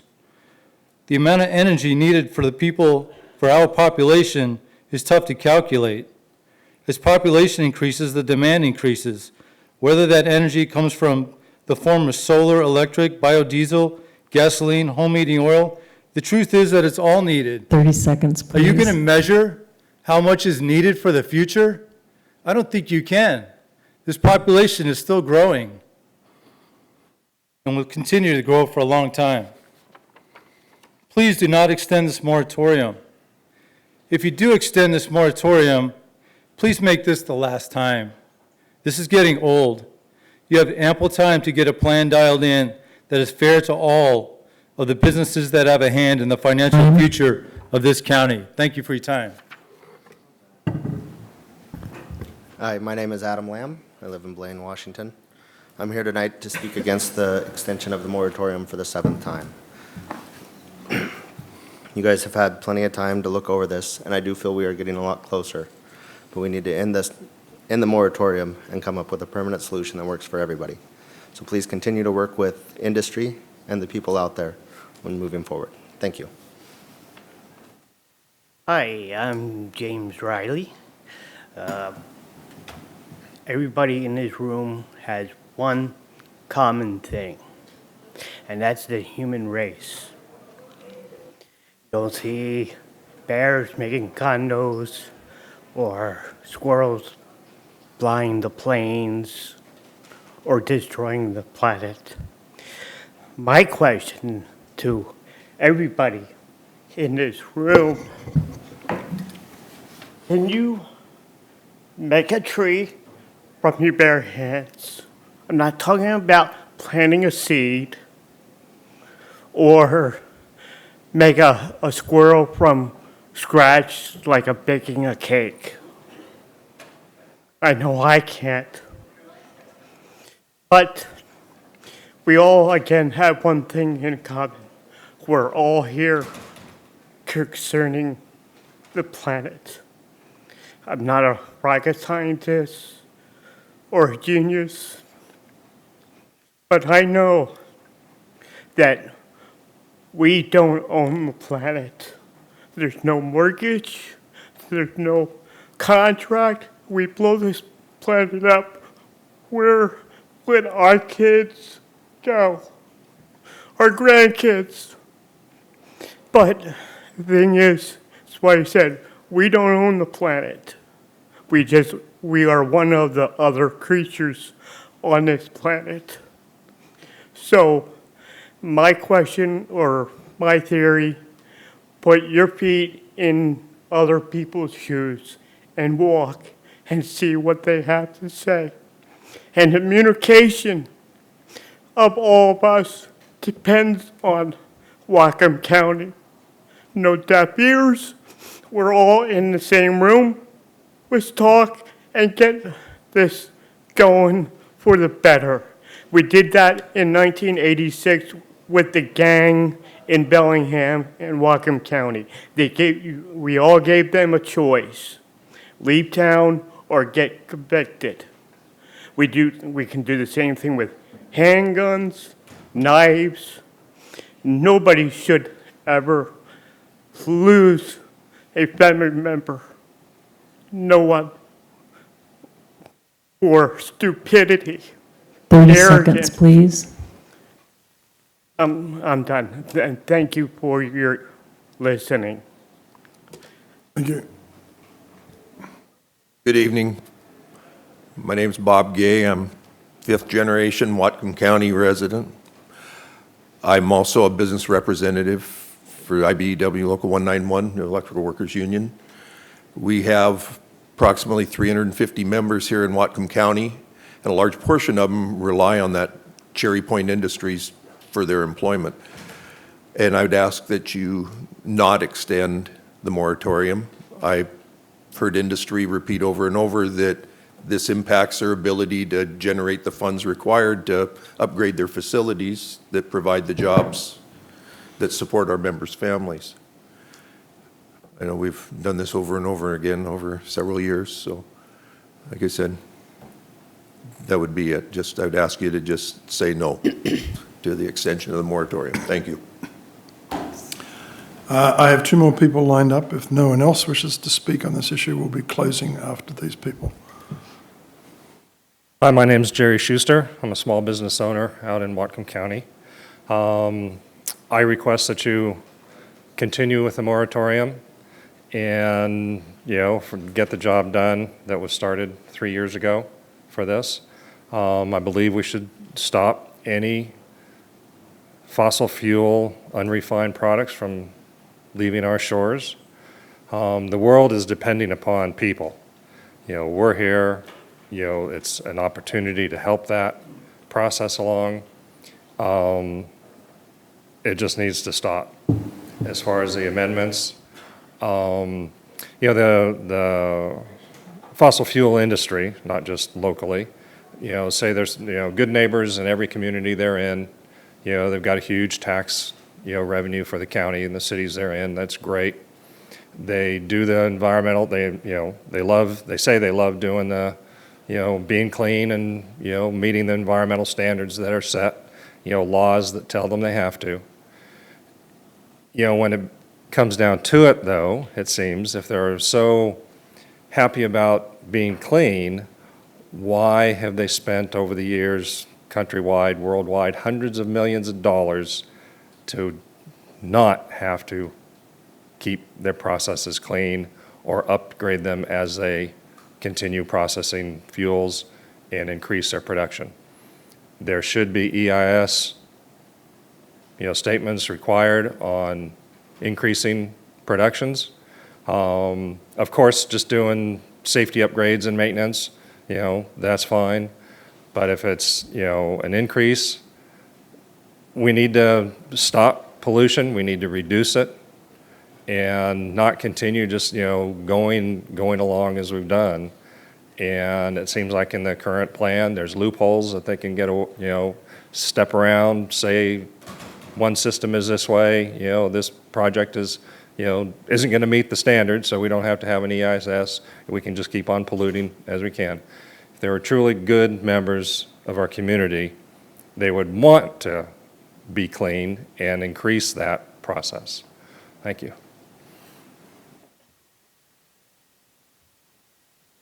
Team Council, Marcus D., Whatcom County resident since '84. Tide pools are almost dead. It's not about fear. Stick a fork in it.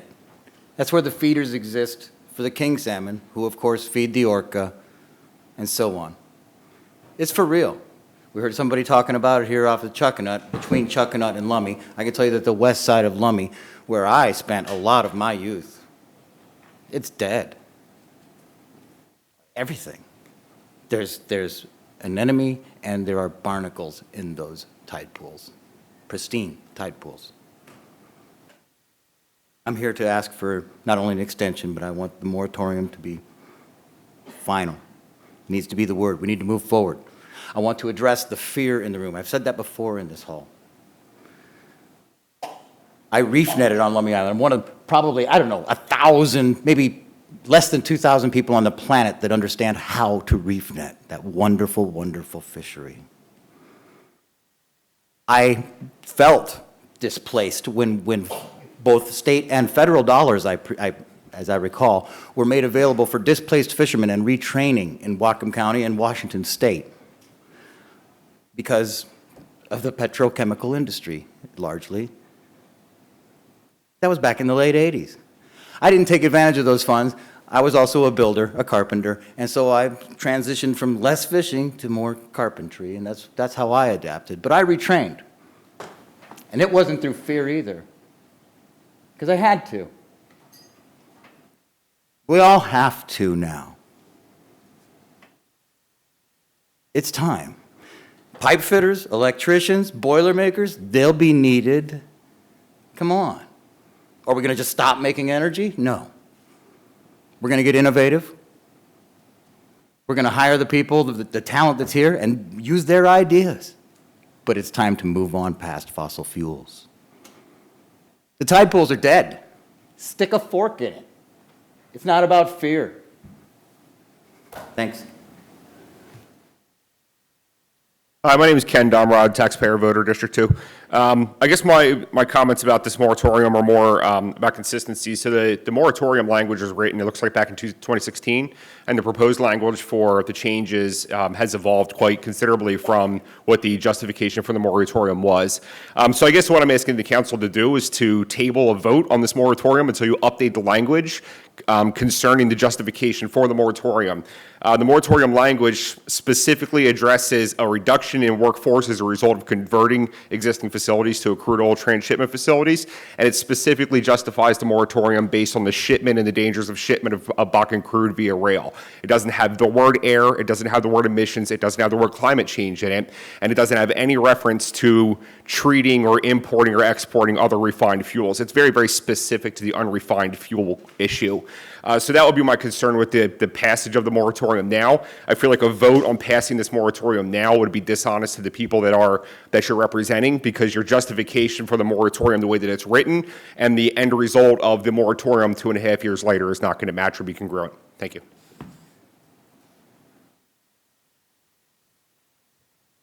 Hi, my name is Karen from Bellingham. I wish I had prepared a statement, but I want to speak to the process that the IPCC has been going through ever since it began convening. And this is the climate change, the International Panel on Climate Change. And so many references are made, both in the city meetings and here, to the most recent results that are just, their language could hardly be more urgent about doing what we can to mitigate climate change. Specifically, moving our efforts towards economic infrastructure to be a sustainable economies, locally and scaled. I wanted to speak to the IPCC process, and you might recall that they keep getting more and more urgent. This is, if you think about how the IPCC does their work, they stop in time, very, very rigorous, the best of scientific method as far as analyzing data. They stop in time, they look back to consider any new information and new studies on climate change since the last time they did this process.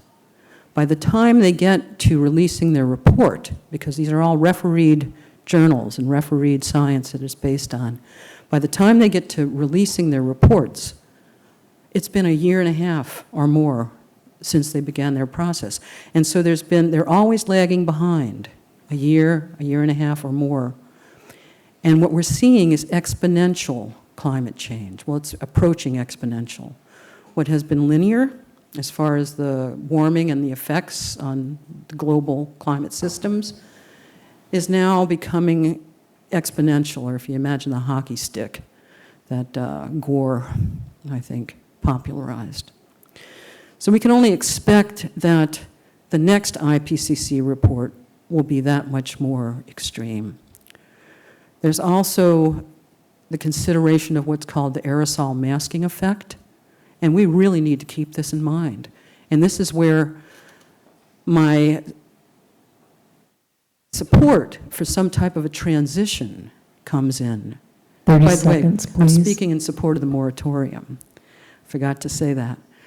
But there's also a need for a transition not only for jobs and local economy and working families and that standard of living, but also because we have to bring in what's called the aerosol masking effect, which is that if we actually put on the brakes and stopped emitting sulfur, mainly up into the upper atmosphere, it's like taking an umbrella off of us. Very complex issues, but we have to stop our fossil fuel-based economy. Sorry, can you just state your name for the record? Say it again? State your name for the record. Oh, Karen Steen. Thank you. Mr. Ellenbus. Ben Ellenboss, Custer, Washington. I didn't prepare a statement because, quite frankly, I didn't think a lot of you would listen. I've sat here and listened, and I've heard the laborers speak to labor, and I've heard the refineries speak to refining. I'm the president of the Farm Bureau, and so I haven't heard much about the farming. And I guess I'd like to speak for the less fortunate. I see that your justification for what you're doing is because our community has shouldered more than our fair share of the burden of fossil fuels. I think if we want to have an honest conversation, we also need to look at how our community has benefited from the industries at Cherry Point. I don't hear a lot of that being addressed. So let's talk about that for a second. Aside from the money that's donated from the companies or from the employees. So I said I wanted to speak to agriculture, so here we go.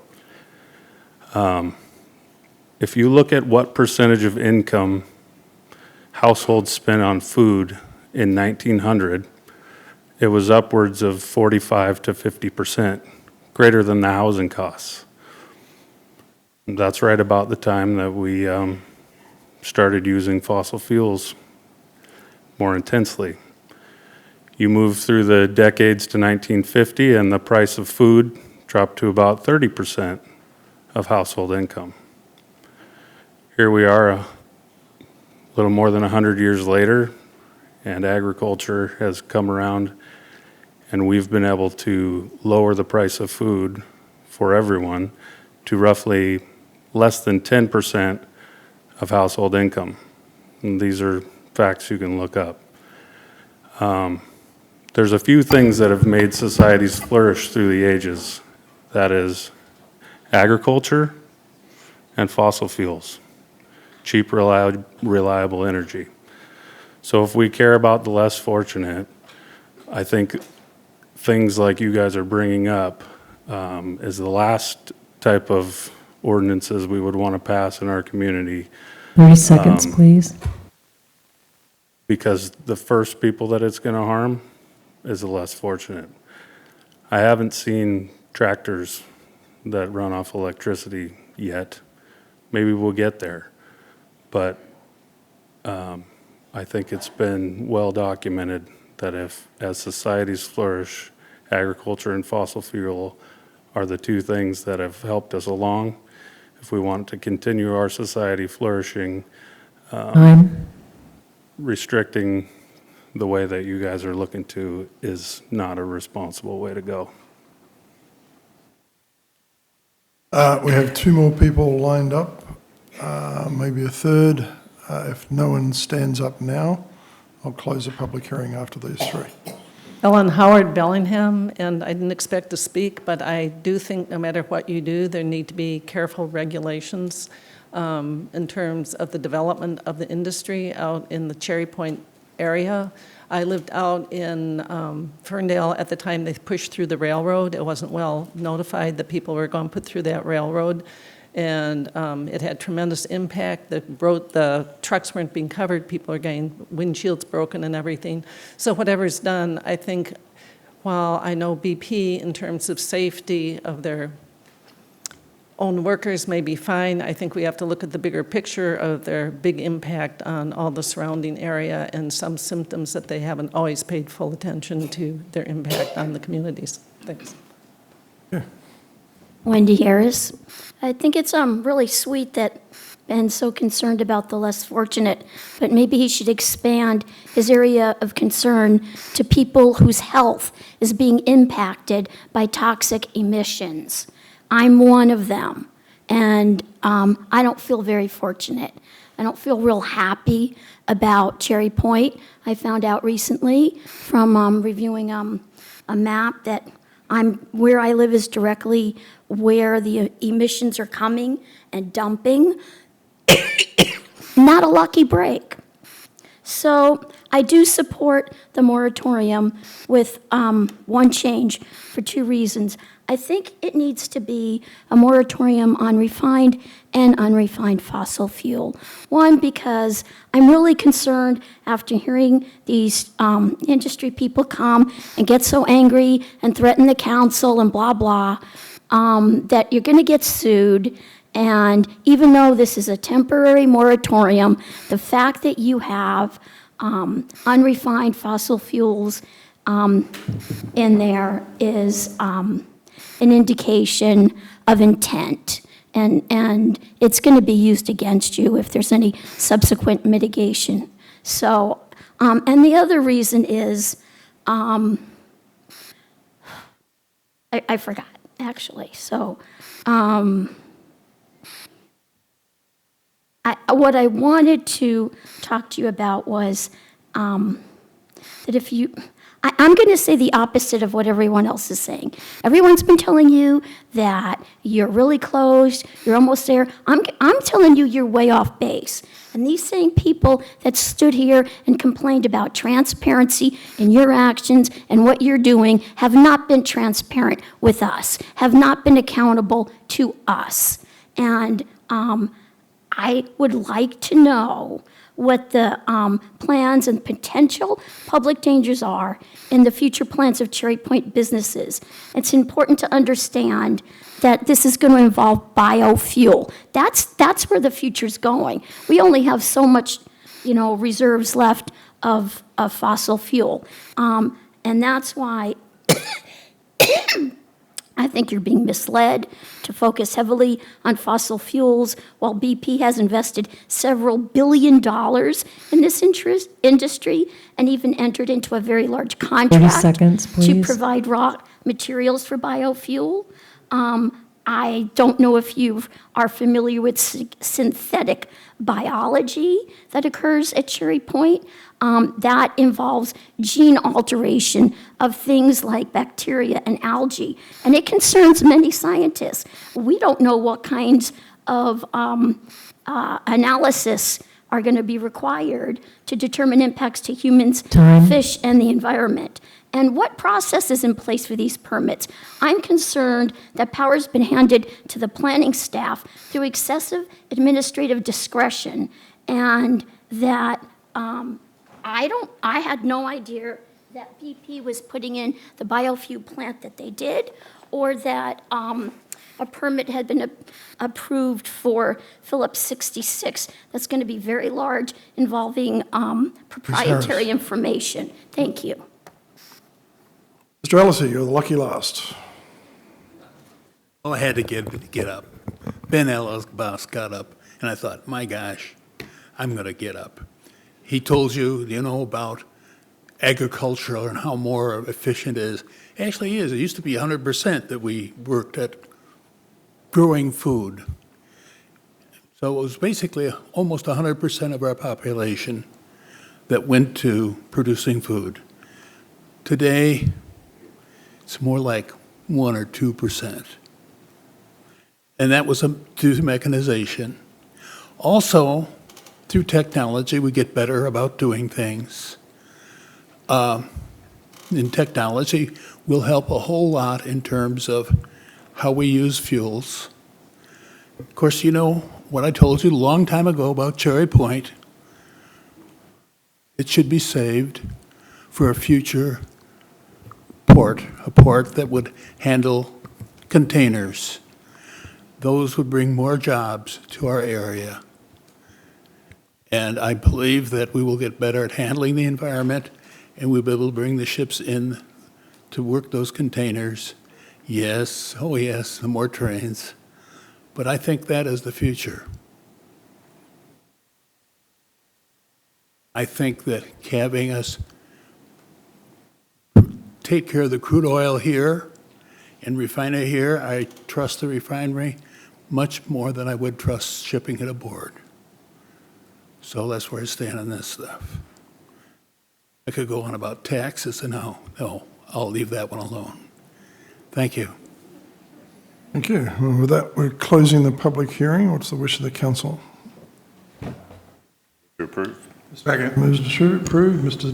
Buchanan seconds. Discussion. Brenna. I'm going to speak against the motion.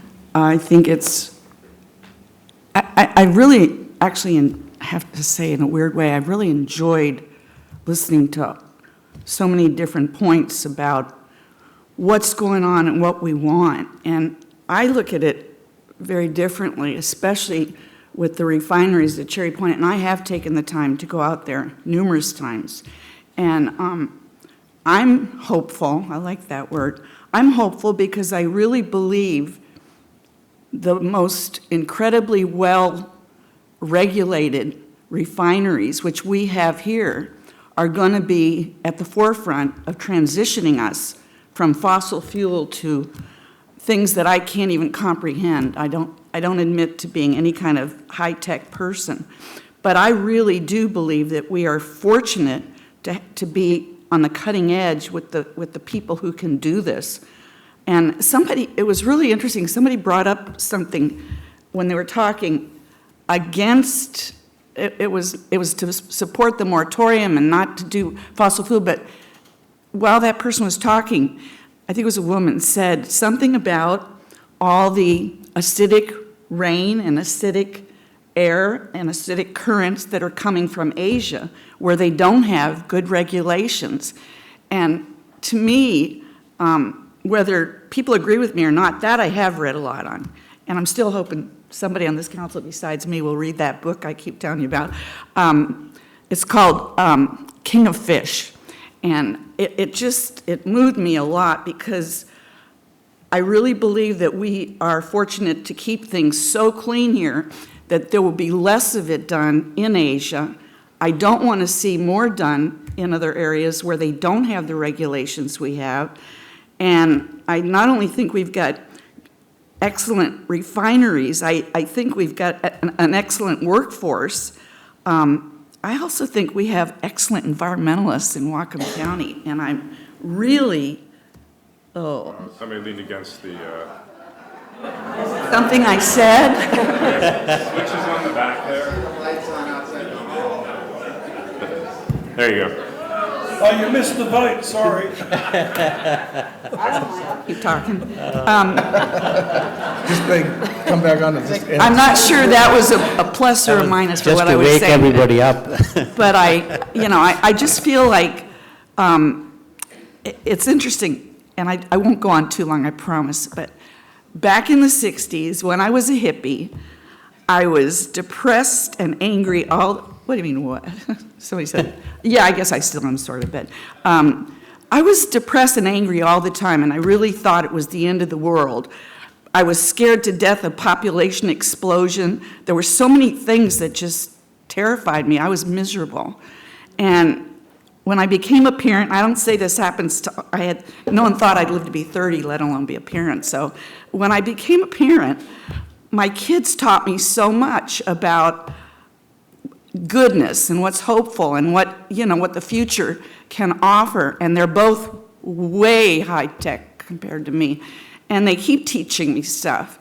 And I really believe that we have an incredible opportunity here for all the parts of this community to work together to find solutions and to make sure that there's people watching over everybody's shoulder as we do. I'm not worried about it.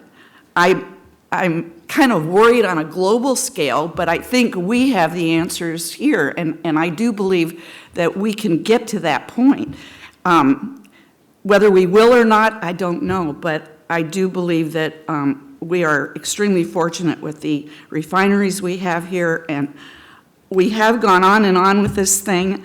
I don't think there's going to ever be a perfect solution on doing this with regulation and moratorium.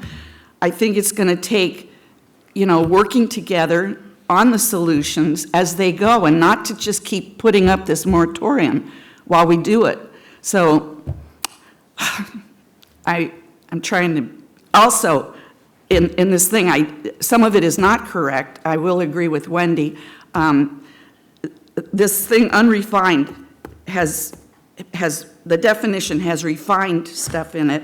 I brought up a bunch of stuff today, and I won't go over it all again, but I want to see us be at the forefront of this and not to, cause it to either shut down or get bought up by people who are willing to take higher risks than what I believe the owners and people who work at the refineries take today. I want to see us do this, and I don't think we will. I'm worried that if we keep doing this moratorium and keep waiting and come up with more, I guess I'm not real convinced that everybody wants the refineries to succeed, and I do, and I think that we can all make it happen. So I'll shut up now. Further discussion? Oh, I got Sullivan. I agree with almost pretty much everything Ms. Brenner just said in terms of belief in our community and our ability to work this out. I want to commend everybody for the civil discussion here. And I think all of us are frustrated that we're doing another moratorium here. But I think if you saw what we were working on this afternoon, this morning, 3 weeks ago, 6 months ago, that we have been working on this. It's taking too long, but it's progress is being made, and I share your hope and faith that we'll get to a good outcome before 6 months go past. Thank you, Mr. Sullivan. Mr. Sadhu? Yeah. I just want to make an observation that the government processes are very slow, and it is by design, because if the governments work like we all want, very efficient, a lot of things can get done which were not really well thought out. And this is one of the example. It has taken a long time than what we thought it should take, but in a way that it allowed us to take input from very diverse viewpoints of people. The industry has been consistently making input right from 2017, and we respect that they were able to, given that opportunity, bring your perspective. I think that we are now gone through this process. It's taken much longer than what we thought it should take, but we are so close now. We are at this point that a lot of work has already been done, and today is another point that we need a little more time to finish what has been started.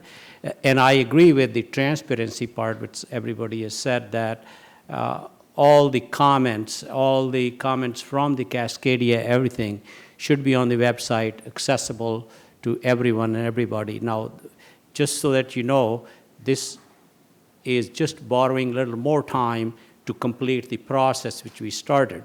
This is going to go to Planning Commission. This is going to have a open house or testimony from the industry, from environmental groups, anybody, public. And then it'll come back to the council, and then hopefully it should be wrapped up before the end of the year. So that is the process. Tonight, the process is that we need that little more time to finish the process. The process is complicated. It's summer.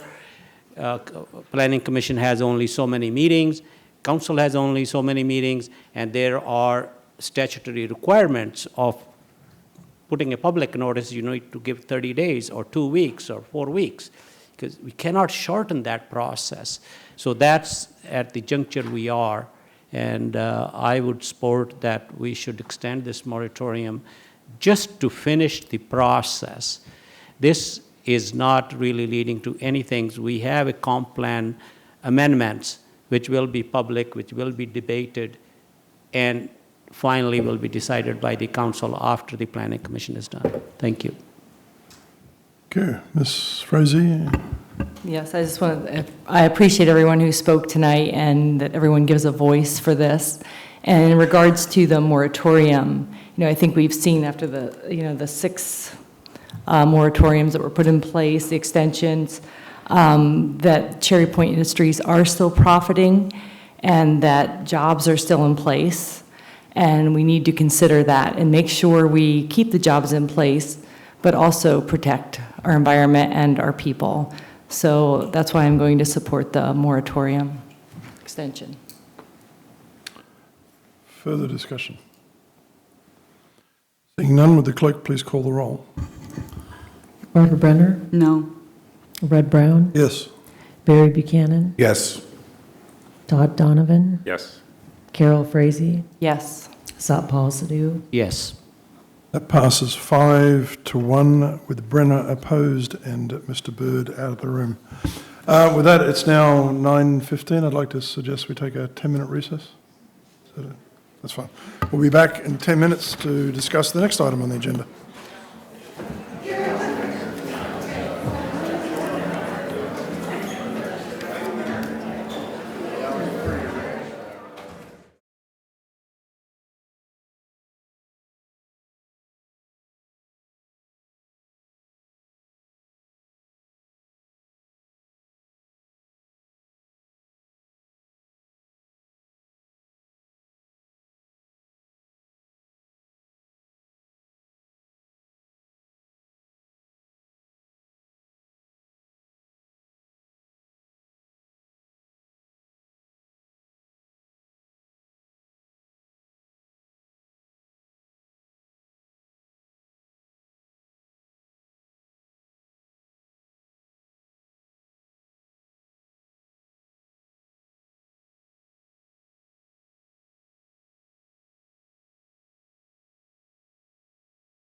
going to reconvene the meeting. We're thinking about. All right. Something like that. We're getting feedback here. Now we're going to do. That's my Hendrix improvisation thing. Down on it.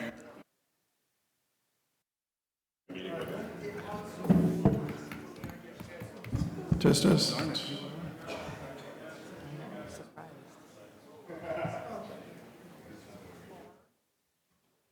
What? How are we going? Good. All right. Next item up is AB 29-340, an ordinance adopting interim zoning regulations for the siting, establishment and operation of a temporary homeless facilities. Is there a staff report? No staff report. With this, I will open the public hearing. Is there anybody who wishes to speak on this issue? I have the following names, actually, listed is Dana Briggs, Jim, oh no, so that's crossed out, Joy Gillifan, and I think it's Brett Maleski.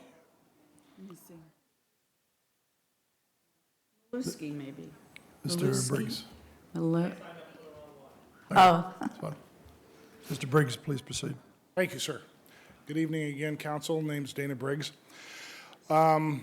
First off, thank you for coming up with an ordinance to actually kind of codify what's going on with the siting of temporary homeless facilities within the county. So I commend the council for doing that.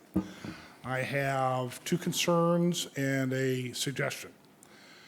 Concern number one is, while I agree that a cap of 50 people per encampment is most appropriate because beyond that it becomes a little bit unmanageable, I think that an aggregate total throughout the unincorporated area in the county of 100 people is way too low given the magnitude of the homeless problem.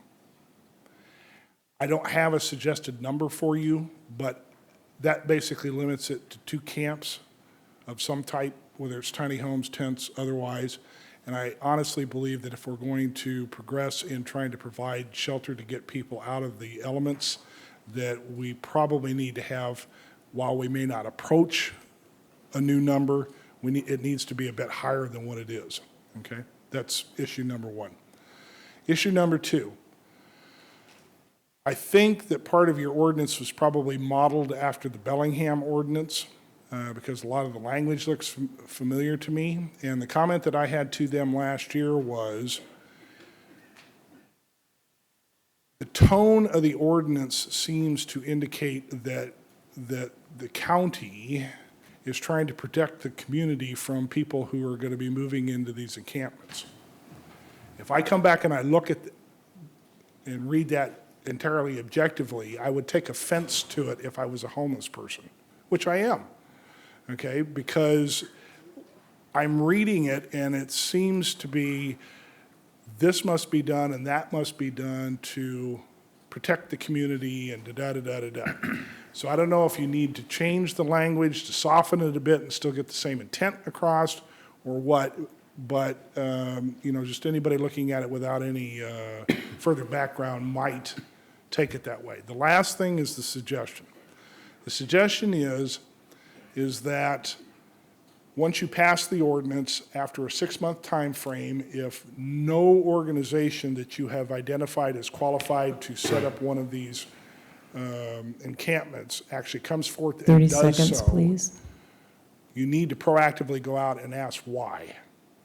Is it something in the ordinance that's preventing them from doing it? Is there no interest in them doing it? What is it? Because we still have the problem, and even if you pass the ordinance and nobody's stepping up to do it, then what's the issue or issues? So, kind of take a proactive stance on that one. Thank you. Ms. Brenner. Can I interest you? Microphone. Oh. Can I interest you in maybe working on some softening language? Yes. I'd be interested in what you meant. Okay. Okay. I can point out a couple of the sections that I think were a little bit overly strong. Okay. If there's anybody else who wishes to testify, please line up. Thank you. Wasn't signed up, so I'll go next if somebody else was. Ken Domrod, District 2, taxpayer and voter. I just actually read this for the first time tonight. A couple things. I can appreciate what Mr. Burgess said about the language in the ordinance possibly being offensive to people moving into the community. But I think the reality is that if you were to build a 50-person multi-residential dwelling next to me with condos that would be bought by them, that would impact my house. So I don't think that it's necessarily the nature of the people that would be moving in there, but when you increase density and population that rapidly, it's going to have impacts on the community. I think that people that currently reside in the community should have an opportunity to comment on. I kind of liken it, if you were going to build a house next to my property, there's a public hearing requirement, you have to put up plans and I have to be notified, so I should have an opportunity to comment on the impacts to my residents in the event that one of these encampments is put up. Nobody knows the impact to my residents of what happens in the surrounding area better than I do, because I live it every day. So I guess that's what I actually wanted to speak about, is that there's no notification requirement in here by the director when they approve a camp, and I don't think it's unreasonable for a 14-day requirement to be built in to Section 4 of this. Even if it's a multi-residential dwelling, it's easy for an apartment manager to distribute flyers. It's basically whoever is going to have property lines that border the property lines of that encampment. I think they should have a 14-day or 21-day notification period with an opportunity to comment, to have a basic understanding of what the plans are for how the camp's going to be controlled, the dates that it's going to be in place, the responsible parties. If I have complaints or concerns, who do I go to? Do I come to the council? Do I go to the planner? Do I go to somebody at the camp? Just how do I handle that as a resident or an employee or a business owner in the community that may be impacted by a neighboring camp that's put into place? I don't think that's an unreasonable request. Ms. Brenner. Yeah, since Tyler's here, I just have a question for Tyler about Okay, it. but we'll About do that. that. No, we'll do that after the public comment. Okay. Can we go to? Okay. Hi, my name's Heather Woods, and I've talked to you people before about homelessness. And while the county is working on a plan for bad weather, they were saying at 28 degrees, they'll open the shelters. At 45 degrees, if it's raining outside, you can get frostbite. At 45 degrees and it's raining outside and you leave your dog in the backyard, animal control is going to come take it. At 45 degrees and it's raining outside and you let your 5-year-old kid play outside, Protective Services is going to come take your kid away. The very first law that was regard to child abuse was actually filed in New York City in the late 1800s, and it was a child that was being abused. There were no laws. This woman approached the SPCA, and worked its way up to the New York Supreme Court, and that child was removed from the home, and that's the very first time it was opening for Child Protective Services. Homeless people, there's all these laws. Do we need to approach it as cruelty to animals? Is that the only way we're going to get people to wake up? That homeless people deserve shelter. They deserve to be safe. They deserve to feel safe when they're sleeping. That's one of the biggest problems that I heard down at Safe Haven that just tore me up. I feel safe for the first time in years. I feel safe like I can sleep. I don't know about any of you, but I know what it's like to not feel safe when I'm sleeping. I grew up that way. I can only imagine what it's like to be on the street. You got to bring the compassion to it, and you got to think about it as your 5-year-old kid on anything you make. Is this going to keep your kid safe or not? It's no different. It's no different. People that are homeless deserve to feel safe and clean and dry. So I'm hoping that with the encampments and as we move through and identify shelters for adverse weather, that we keep it in mind. It's not some technical thing that somebody comes up with technical. It's human. Who would interfere if you threw your kid out in the rain? Who would interfere if you left your dog out? It's the human element. It's the compassion. And it's the reasonableness. 45 degrees and it's raining, you can get frostbite. And that's the awareness that we need to come to when it comes to protecting homeless people. Thank you. Thank you. If there's no one else after Mr. D, we will close the open session. We got somebody else. Hello, Marcus D. And I would like to address this. And I would like to also echo the 28-degree thing is, and of course, wind chill, which is a science of coldness on the human body, which really needs to be always considered when we do that. But that's not what we're talking about. We are talking about the tiny home ordinances. And as Mr. Briggs indicated, I think that I agree with him. A camp 50 in the size of 50 is a big camp. It's a lot to handle. More like 25 would seem more appropriate to me. But as far as 100 as an aggregate in Whatcom County at any given moment, that's not going to house the people that are here right now. It's not the ones that want to be there and could actually be vetted and get in there. I'm sure of it. Trust me. We need more. So is that more encampments around? Yeah, I'll tell you why. I came from Lummi Island, as I told you all. I came out here as a young teen, and I started reef netting on Lummi Island. And thank God they let me be there as a youth. But one thing that I benefited from was, of course, the tar paper shack that I got to live in on the fishermen's, the reef net owner's property. And bless old Will Wright, he's no longer with us, but we probably had like 8 cabins there. And many people have been housed in Whatcom County, and we still regale on the tales of what happened in the ghetto, as we called it on Lummi Island. There was also a place called the slums. And here in Whatcom County, there was plenty of cannery housing, logging housing. We still have housing for orchard pickers. That housing got mowed down one by one, outlawed one by one. Every outhouse got filled in one by one. It's all outlawed. That was what built this county, that housing. So we have to just get back to even there. And so if we have to mimic it with encampments, we certainly need to try to achieve a number that's reasonable. That is the missing housing in this, the ditch diggers, the hod haulers, the people who work for peanuts in this county. And it makes the county grow. It's what created it. And so if we're just blind to ignore that. We need to try to achieve housing that built this community and not isolate ourselves from that. We need to embrace it. Those are our people. These are our family out in the streets right now. I can tell you that too. These are our friends and neighbors. People who have grown up here in this county are on these streets right now. Thank you for your time and attention to this, and I think that I really appreciate you working with it. Thanks. Mr. Ellison.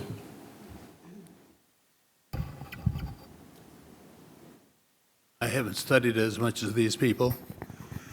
I do feel like we do need maybe 3 or 4 camps throughout the county, not just one. They should be on bus routes so people have transportation. They should have water. I think in terms of sewer, something can be figured out. And some other organization should do it other than the county. In other words, the county says to this group, yeah, you could do one here, you could do one here. If we have a person over here that can't get along, maybe they can get in another one that gets along. But we do need to be doing something. Thank you. Oh, my name, I've almost forgotten. Patrick Allisey, 4825 Alderson Road, Birch Bay. And I didn't grow up in a tar paper shack, but a house that was built out of box lumber, and it was tar paper. Anybody could be there.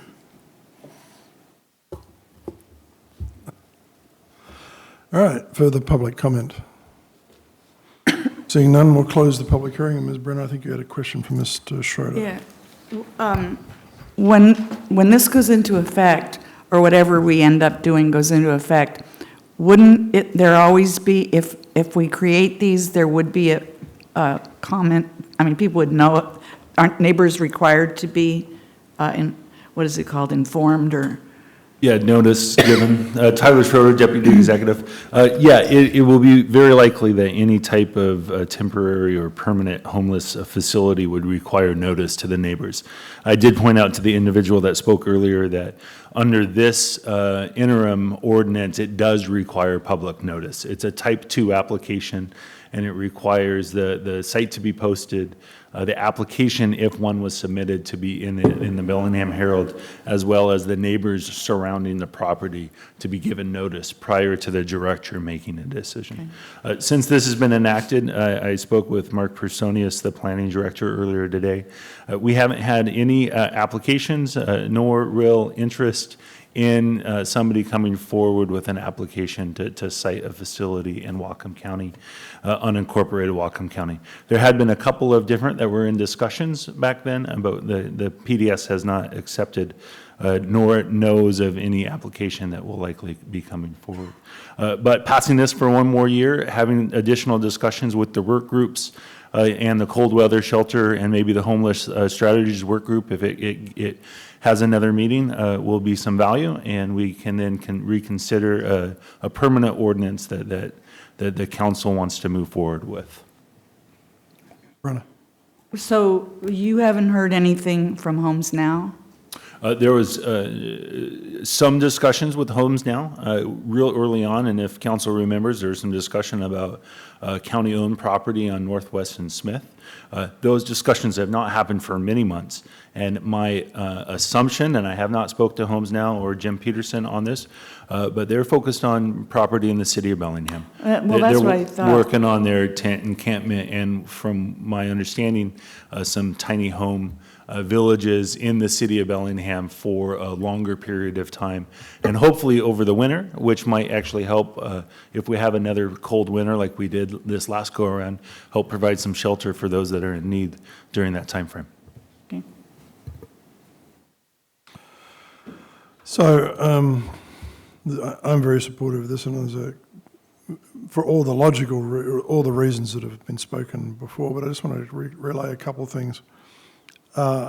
In the work I've been doing outside of the council, which has been studying a lot of the fundamental issues that perpetuate homelessness, and as the council members know, one of the big issues I'm concerned about is the lack of identification.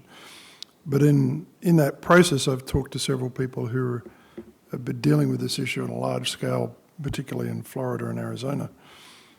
And one thing that struck me is that the single most common reason that the person I've been dealing with in Florida deals with homeless people is the reason those people are homeless is due to medical debt. It's not due to behavioral problems, it's not due to alcohol or drugs. It's medical debt drives them out of their homes, and the typical scenario is they accumulate the medical debt caring for someone, taking care of somebody else, typically, and they exhaust all their resources until there's nothing left. The other thing that struck me is a recent article. that there's now an estimate that there's about 100,000 largely minority senior citizens who have been evicted from their housing due to an inability to service predatory reverse mortgages. So these are people who've been encouraged to sign up to a reverse mortgage to assist them in their twilight years, and the advertised benefits and costs have not materialized, or at least have not been accurate.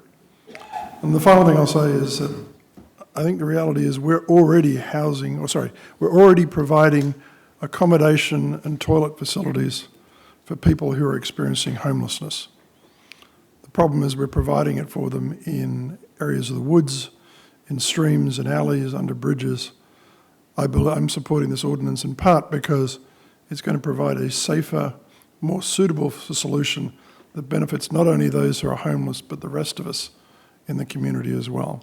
I think we are all better served by having people who are experiencing homelessness, at least in a minimum area where it's safe, where there's access to transportation, and there's appropriate toilet facilities. So for all those reasons, I'm supporting this. Further discussion? Ms. Frazee. I just want to go to page 211 in our packet, letter I. So it's line 20, 21, and 22.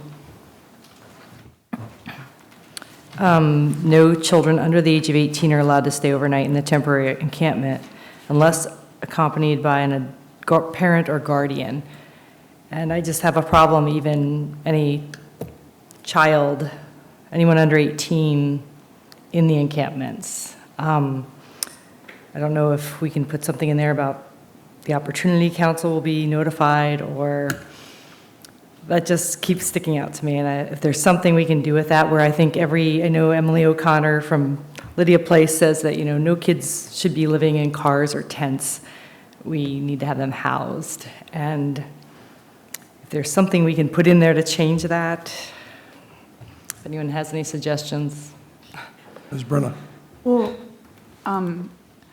Tyler doesn't know, but it seems to me that there should be some kind of statement that if a child under a certain age that can't be assisted there, that there would be a call to the sheriff's office or somebody to get the child to somewhere that's child-safe.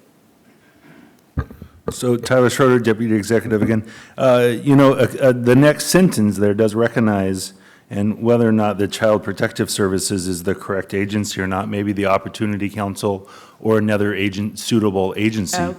That's without to actively endeavor to find alternative shelter for the child. Was that where you were going, Councilmember Frazier? Well, here it says, if the child's alone, is under 18 and alone, they'll contact Child Protective Services. But if the child is with a parent or guardian, that they can stay there with the parent or guardian. And I guess that's good in that sense, but for them to be in the encampment, I have a problem with that. Ms. Brenner? What if the word was put in here, shall immediately and actively endeavor to find, so that it's not like they'd be able to take their time about it. I'm not sure if that's what you meant, but. Donovan? Do we have a motion? We don't. I'll move to approve, and then we can talk about amending it. Oh, Second. yeah, Okay, right. there we go. Mr. Donovan, seconded. Thank you for the procedural. Ms. Miranda? Oh, is that all you were going No, to it's, say? yeah. Oh, So we don't have to do that. okay. Just doing my job. Oh, okay. So I move to amend. Yeah, there should be something that makes it, somebody has to make sure that child is safe. What if it's at night or on the weekend? Chair? Mr. Tyler Schroeder, so if we could walk through I for 1 second, I think I have a recommendation for council. In the second sentence where it starts with if a child, so if a child under the age of 18, and you could add with or without a parent or guardian present attempts to stay in the encampment, the sponsor and the managing agency shall immediately contact Child Protective Services or other appropriate agencies and shall actively endeavor to find alternative shelter for the child. Well, no. With or without the parent. With or without a parent. So that you're recognizing, to Councilmember Frazier's point, that even if there is, it's a standard practice for a child without a parent, right, is to try to find alternative suitable locations. But what I hear from Councilmember Frazier is, even if there is a child with a parent, we should still have that managing agency try to find alternate, more permanent, suitable locations for them to go. So that's what I was trying to articulate. Ms. Brenner and then myself. Well, I appreciate what I think you're trying to do, but I don't like that. I think if somebody's with their parent, we'd want to, unless the parent's abusive or something, we'd want to keep that child with the parent. And that's absolutely a policy decision for for council to make. I was just trying to accomplish some language for council to consider. No separation. Yeah. Well, okay, I'll make a motion. It's my turn. Oh, it's your turn. All right. So A for effort, but I don't like the automatic notification of Child Protective Services. I think that would discourage people from. I agree. Yeah. So I have a motion which is at the end of subsection I. I'd propose that we add the words families that include children shall also be provided information about alternatives such as the Opportunity Council. Families that include children shall also be provided information about alternatives such as the Opportunity Council. So there's a requirement that if they turn up there, they won't be turned away, but they'll also be provided, the expectation is there'll be information available for them that directs them that there could be alternatives, the better alternatives available for them at the Opportunity Council or other agencies. Would it still then require that if a 16-year-old was there unaccompanied with a parent or guardian, that you immediately must contact CPS if we leave it? Well, an unaccompanied child, I think there's a requirement. The way it's written. Yeah, there's a requirement for CPS. And remember, if they're an unaccompanied child, there is typically an opportunity for them to stay at Northwest Youth Services. Well, I think it's referred to as the PAD. So, and that's something that someone under the age of 18 should be made aware of, that there's actually much safer and much better accommodation available for them than a tent city. So, that's my motion. Don't know if I've got a second. I'll second it. I'd like to amend Yeah. your motion. Well, I have a question. I need a second first. Did you second? I did. Okay, Mr. Buchanan, you made a motion to amend. I'd say instead of naming the Opportunity Council without having them here saying that's a good idea, that we should say an appropriate organization. I certainly agree with the spirit of the motion, but I think you don't want to name an organization that isn't here to say that's something they can do. So how about alternatives offered by other agencies? Sure. Yeah.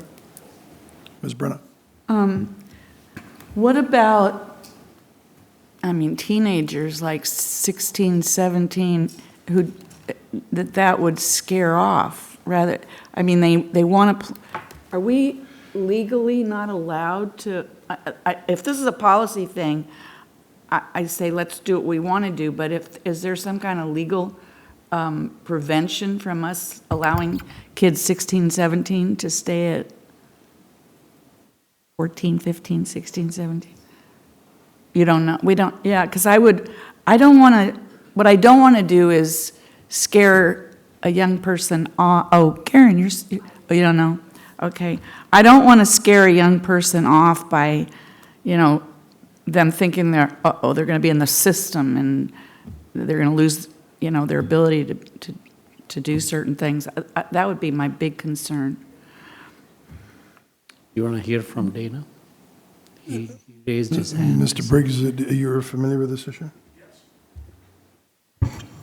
So you've got three separate issues here, and obviously, I'm going to say this, and you probably need to have it confirmed. You have the issue of 16 and 17-year-olds who have been legally emancipated from their parents. Right. Therefore, they're allowed to do any bloody thing that they want to, and you can't prevent them from going to an encampment or Northwest Youth Services or whoever. Okay, so that's issue number one. Issue number two is if you have an unemancipated 16 or 17-year-old, I agree with Councilmember Brown that they should be referred to Northwest Youth Services because their whole program is oriented towards 16 to 24-year-olds. Okay. Lastly, to restrict any of these potential encampments from not having any children under the age of 18 very well may defeat the purpose because we may want to create an encampment solely for families to get them out of the cars, off the streets, out of tents, whatever the case may be. So as long as everybody's vetted, just like Homes Now has done with Safe Haven and Winter Haven, if they're vetted and there's no issues and there's no child abuse known, there's no drug issues or criminal records or anything else, I don't personally see any problem with having one or more families with children under the age of 16, essentially, in an encampment that's got single adults or otherwise, okay? Because it's kind of like living in an apartment complex. You're still running the risk, even with families in an apartment complex, of having somebody next door to you being an undesirable. So there's my three scenarios. And your name was Dana Briggs, for the record. It is. Still is. Still yeah. is. Yeah, and I just want to be clear, if a child turns up with a parent or guardian, irrespective of their age, they are already covered by this. So that's not a problem. It's just an unaccompanied minor is what's being referred to. Ms. Brenner. Well, that one type of unaccompanied minor, I still have a concern for, one that is afraid of all kinds of things and people and doesn't want to be, told somebody's going to come and, take you somewhere. I don't know. I wish I knew if they could legally stay there and somebody could talk to them about, what they want to do. I think that would be really helpful about what they want to do, rather than just say, this is the way it's going to be. Well, okay. I'm uncomfortable with miners staying at the camps. I'm uncomfortable from the increased risk for them, and I'm also uncomfortable from a potential liability perspective for the county. Mr. Buchanan. It sounds to me like we need to do some work on this. There is no risk if this expires. Is that correct, Tyler? Because since we don't have anything permitted or... Expires the day after our next meeting. My understanding is it'll expire July 24th, 2019. So we could look at it at our next meeting, but if it does expire, there isn't really any risk, is there? We have no knowledge of anybody that's going to come in with an application that's been talking with PDS about moving forward with one. Because if we keep piling on new ideas, we're going to exceed our public hearing Oh, right. that we just had. Oh, I particularly like your comment in the sense that we should probably go back to the health department and ask for their recommendation on this issue. Yeah, I think there's some simple, it probably wouldn't be hard to get through if we had the right people here. I move to table. Mr. Buchanan moves to table. Is there a second? Second. Mrs. Sprev. What's your name again? Ms. Brenner, seconds? Brenner, it was last time I checked. Third, I want to take it up as soon as Yeah. possible. Right, No, okay. that's So fine. table to the 23rd. Any discussion? Seeing none, all in favour say aye. Aye. Opposed, that passes 6-0. Okay, next, 6-0 with Mr. Bird absent. Next item up.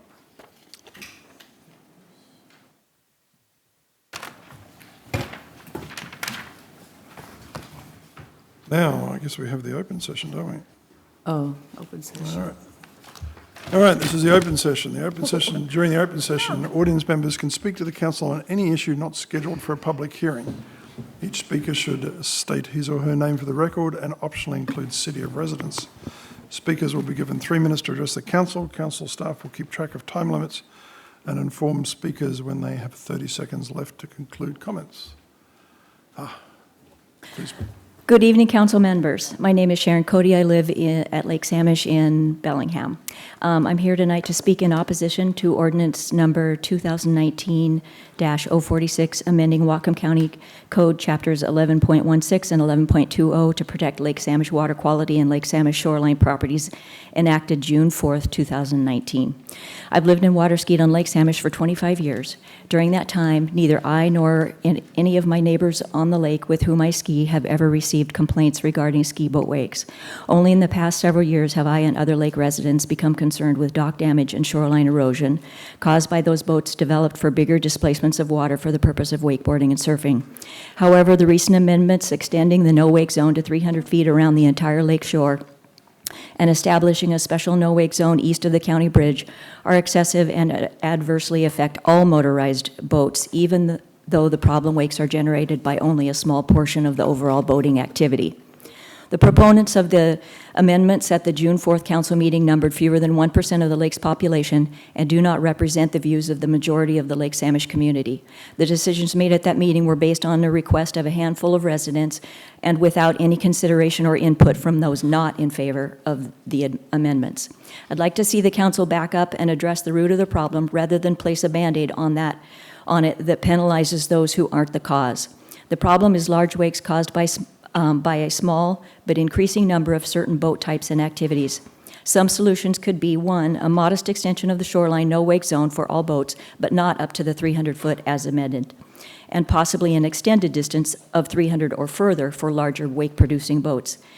2, establishing a no-wake zone near the bridge larger than what was previously there, but less than the newly amended zone that extends approximately 2,800 feet east of the bridge.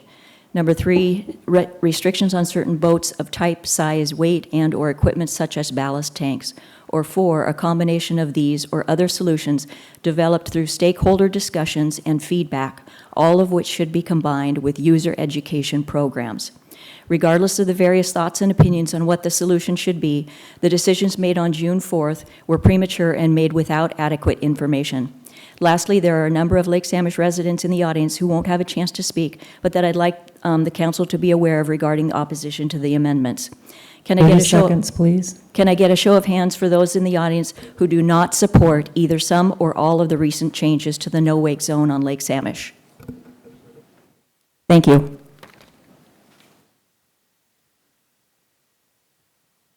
I'm following up on the same issue. I'm Jim at giantvoice.net. I've lived at Lake Samish all my life, but for about a decade.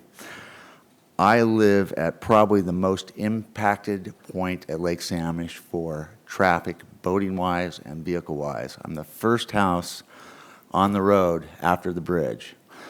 And my problem with this whole issue is the lack of notification.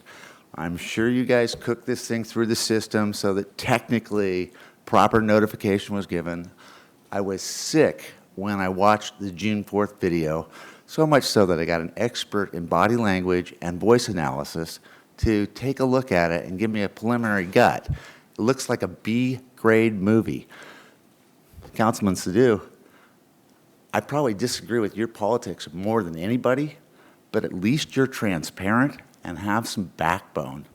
This sham that went on with having a handful of people, and Mr. Brown, Councilman Brown, you starting out that session with, this one's got some interest. I mean, no offense, I thought I was watching Dollywood for a minute, right? Or like I'm stuck in Mumbai trying to get my travel visa extended. Then I hear, oh, I'm sorry. I left out the section on the two-strokes by the same person that has a two-stroke apparently, and there wasn't transparency there. So, you know, I just think this thing has a stench to it. I was around when Lake Whatcom ordinance was going into effect, and, you know, anybody that's been around knows there was huge crowds, certainly 10 people. When you have somebody from the Lake Samish Association like Jerry Johnson saying there's 450 people on the mailing list for the Lake Samish Association, and you got 10 people, all advocates and proponents of this thing, Councilman Buchanan, I mean, you suggested to table it. I mean, that was the right instinct. It was the right thing to do. The most sage advice I've heard tonight, government process is slow by design. Ladies and gentlemen, this is a cabal. This is wrong. And, you know, I'm seeing this on a few different fronts. It's the old county system. Everybody who's come up in Whatcom County knows it's better to ask for forgiveness than it is to ask for permission. I see the same thing going on right now at the old Giles Pond, which was the sand pit for the freeway. You want to protect watershed? The county is allowing people to turn that into residential waterfront property in violation of a conditional use permit that was for soccer fields and recreation and activity and youth and good things. And Whatcom County Water's out there, building and codes out there. Oh, pull the pumps out, stop dumping your gray water and your black water in the field. It's part of the Dakota Creek system. And, you know, the big shots, the elites with money, the same kind of people that probably structured this cabal are getting away with it. They pull their pumps out, they change their pipes, and then they're right back at it the next year laughing about it. And I just feel like I've got taxation without representation. I just want to clarify something before the next speakers. We are not voting on this tonight. We are. It's already been voted on, right? June 4th, it was voted on, and the two-stroke was tabled, right? So I wasn't inviting a debate. I'm simply making an announcement for the rest of the group. Well, I was just stating that it's already been voted on, if I'm not mistaken, has it not? Or did I missee that video? So you're out of order. As I was about to say, this has not been voted on. Tonight we are voting to introduce the ordinance, which is a process that provides public notice that in 2 weeks' time we will hold a discussion and then we will vote on it. Thank you. Sorry? vote on the ordinance as published in tonight's packet. In 2 weeks' time, we will hold a public hearing for it. I think people want to talk about what we voted on the 4th. Okay, okay. It's open session. Talk about the 300 feet, All the right, 300 so feet thing. you were next. Good evening. My name is Jeff Banks, resident of 316 Westlake Sandwich Drive, Calamar Cove Club. I'd like to talk about two issues, the wake issue and the two-stroke engine issue. I did a boat survey on Monday where I actually drove around very close to every dock on the big part of Lake Samish. Counted boats, broken into categories, counted boats. There's a total of, on Monday, 168 boats on the lake, docks and on lifts. I broke it down into several categories, but tonight I will only speak about the two-stroke. Out of 168 boats, there was 4 confirmed two-stroke engines. 4. There was 12 that I couldn't determine if they were two-stroke or four-stroke because I was not close enough to them. Let's include them. That's 16 boats. Some of them I know were probably four-stroke. Looks like the worst-case scenario would be 16 boats with two-stroke engines. And my question for the council is, does the cost of the rollout, the enforcement, and the implementation justify the cost to remove 16 boats? Would we not be better off using that money for mitigation on the erosion of the road that you discussed on June 4th? That's more of a question than anything else. Two-stroke engines will decrease in numbers through no other reason than attrition. They're not going to be around forever. And the ones that are around are very clean. I think the 4 on Lake Sanders kind of proves that point. And just to sort of relay that to another industry, the automotive industry, they have had emission testings in most major cities for a very long time. Most cities are either considering dropping the emission testing on older vehicles or have dropped it. And the reason is quite simple. There's no more older vehicles. It is not a benefit, cost efficient to the taxpayer to continue 30 seconds, testing please. old vehicles. So I would ask you to reconsider the ban on two-stroke motors for those reasons. The other item is the 300-foot wake. There's people here that know a lot more about wave action and whatnot than I do, so I will not speak on that. But I would like to know the reasoning behind moving those markers from what was the no-wake zone by the bridge almost 3,000 feet out. It just doesn't, somebody's got to kind of square that with me because I just don't quite understand how that comes into play. I had some other things to speak about, but I don't want to waste any of these other speakers' time. Thank you for your time. Okay. Good evening. My name is Rich DeVoe, and I live at Lake Samish. Regarding the recently changed Lake Samish no-wake zone, it was moved from roughly 350 feet from the bridge out approximately a half a mile, 2,700 feet from the bridge. You were told at the June 4th meeting that the 300-foot limit on each side would make the area in between difficult to use. The new wake buoys are placed where the lake is greater than 1,600 feet wide. If you have 300 feet on each side, that leaves a 1,000-foot wide space that could be used by boats. The new no-wake zone decreases overall lake safety as boats have less room to operate and does not provide reasonable use for boaters. The no-wake line should be moved back to the prior spot, approximately 350 feet from the bridge. Regarding wake boats, you were told on June 4, 2019 meeting that wake boats are not safe and create significant AIS issues. I believe wake boats are some of the safest boats on the lake. Wake boats with a surfer travel at approximately 10 miles per hour, just 4 miles an hour faster than the restricted zone around the shore. 4 miles an hour faster is all the more that a wake boat is traveling. Ski boats at 30, jet skis at 60. The slow speed of a wake boat enhances safety on the lake.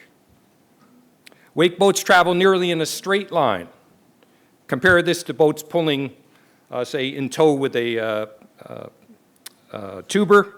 You know, they're making unpredictable turns across the lake, rapid movements. If you compare that to a jet ski, they'll move on a dime laterally at high speed. Wake boats travel in a predictable, straight path, adding to the overall safety.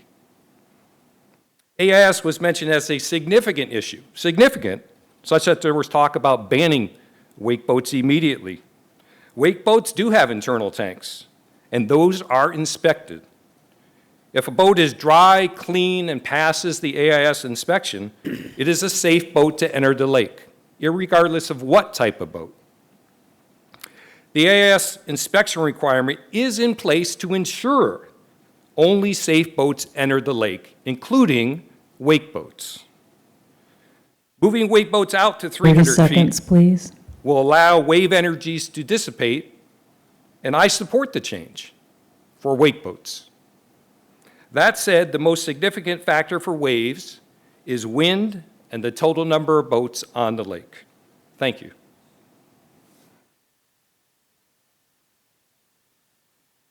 My name's Eric McHenry. I live at 644 Westlake Samish. I'd like to echo a lot of Rich's comments.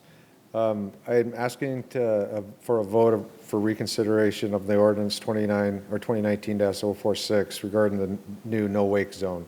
I would like to clarify, first of all, what Mr. Brown said is, has the whole ordinance been passed, or are you just voting on the two-cycle motor part at this point, and the other parts have been passed with the no wake zone? Well, actually, I'm looking at what we're going to vote to introduce tonight, which is the process to give everybody 2 weeks public notice that we are going to hold a public hearing, and then a vote. And that is something curious here, which is that's the amended version, is it? Okay. So I'm working off the version in my packet. I guess the real question is it a whole proposal coming for, or whole ordinance coming for a vote, or is it just the two-cycle that you're commenting and coming for a vote? I believe that what I watched on the video and everybody else's perception is those two issues have been passed, the wake zone, the 300 feet around the lake, and the buoys being moved, but the two-cycle is still left to be voted on. So let me, yeah, so. Okay, so that is why we have people at the lake that are up in arms, okay, because we don't feel that we've had proper representation on this particular issue.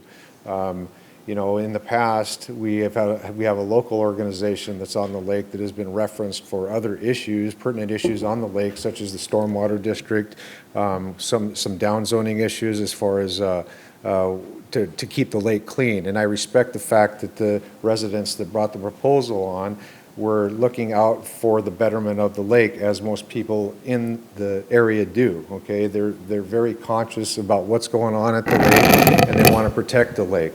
You know, whether it's the toxic algae or the wave action and the erosion, the AIS, everybody is concerned, you know, the fertilizer that we use that creates the algae. But in this particular instance, it looks like things were really rushed to a vote, and when people were asked for more data, Ms. Brenner, I remember you asking for more data, and none was given. It just seemed, as everybody has watched, that it was rushed to a vote.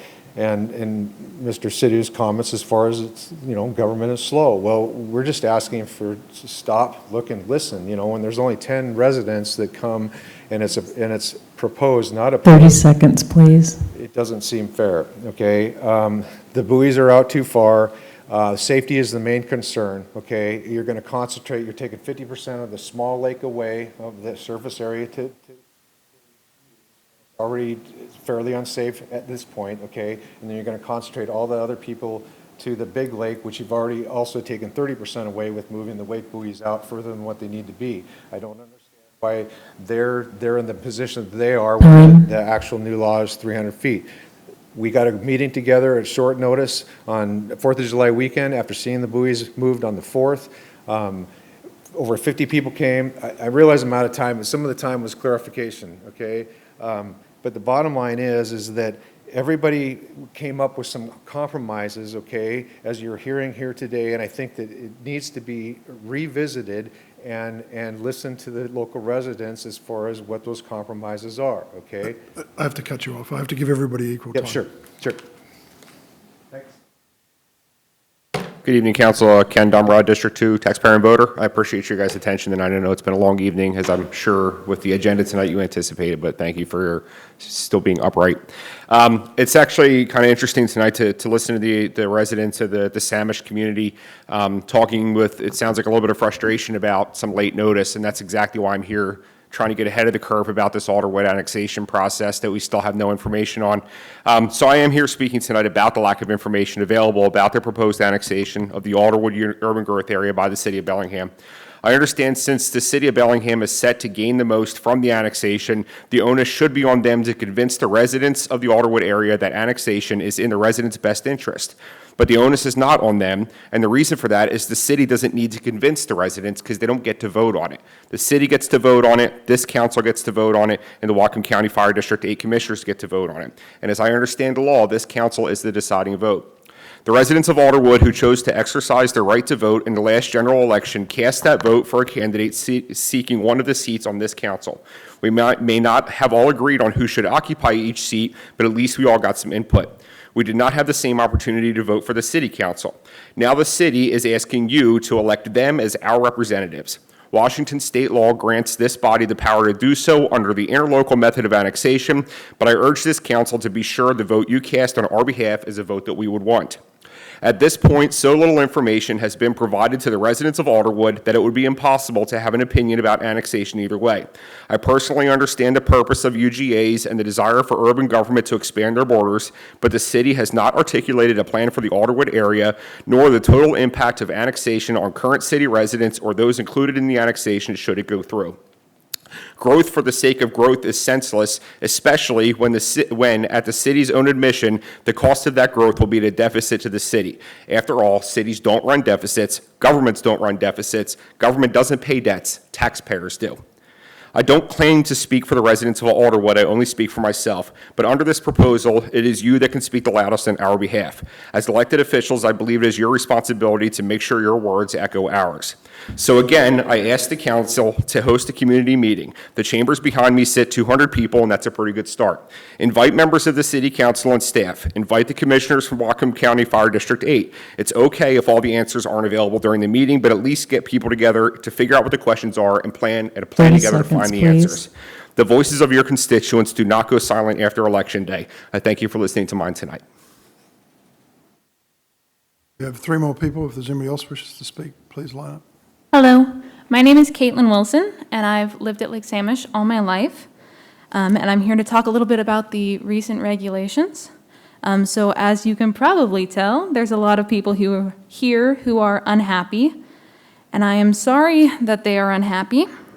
But somebody's recreational enjoyment cannot be allowed to cause safety concerns.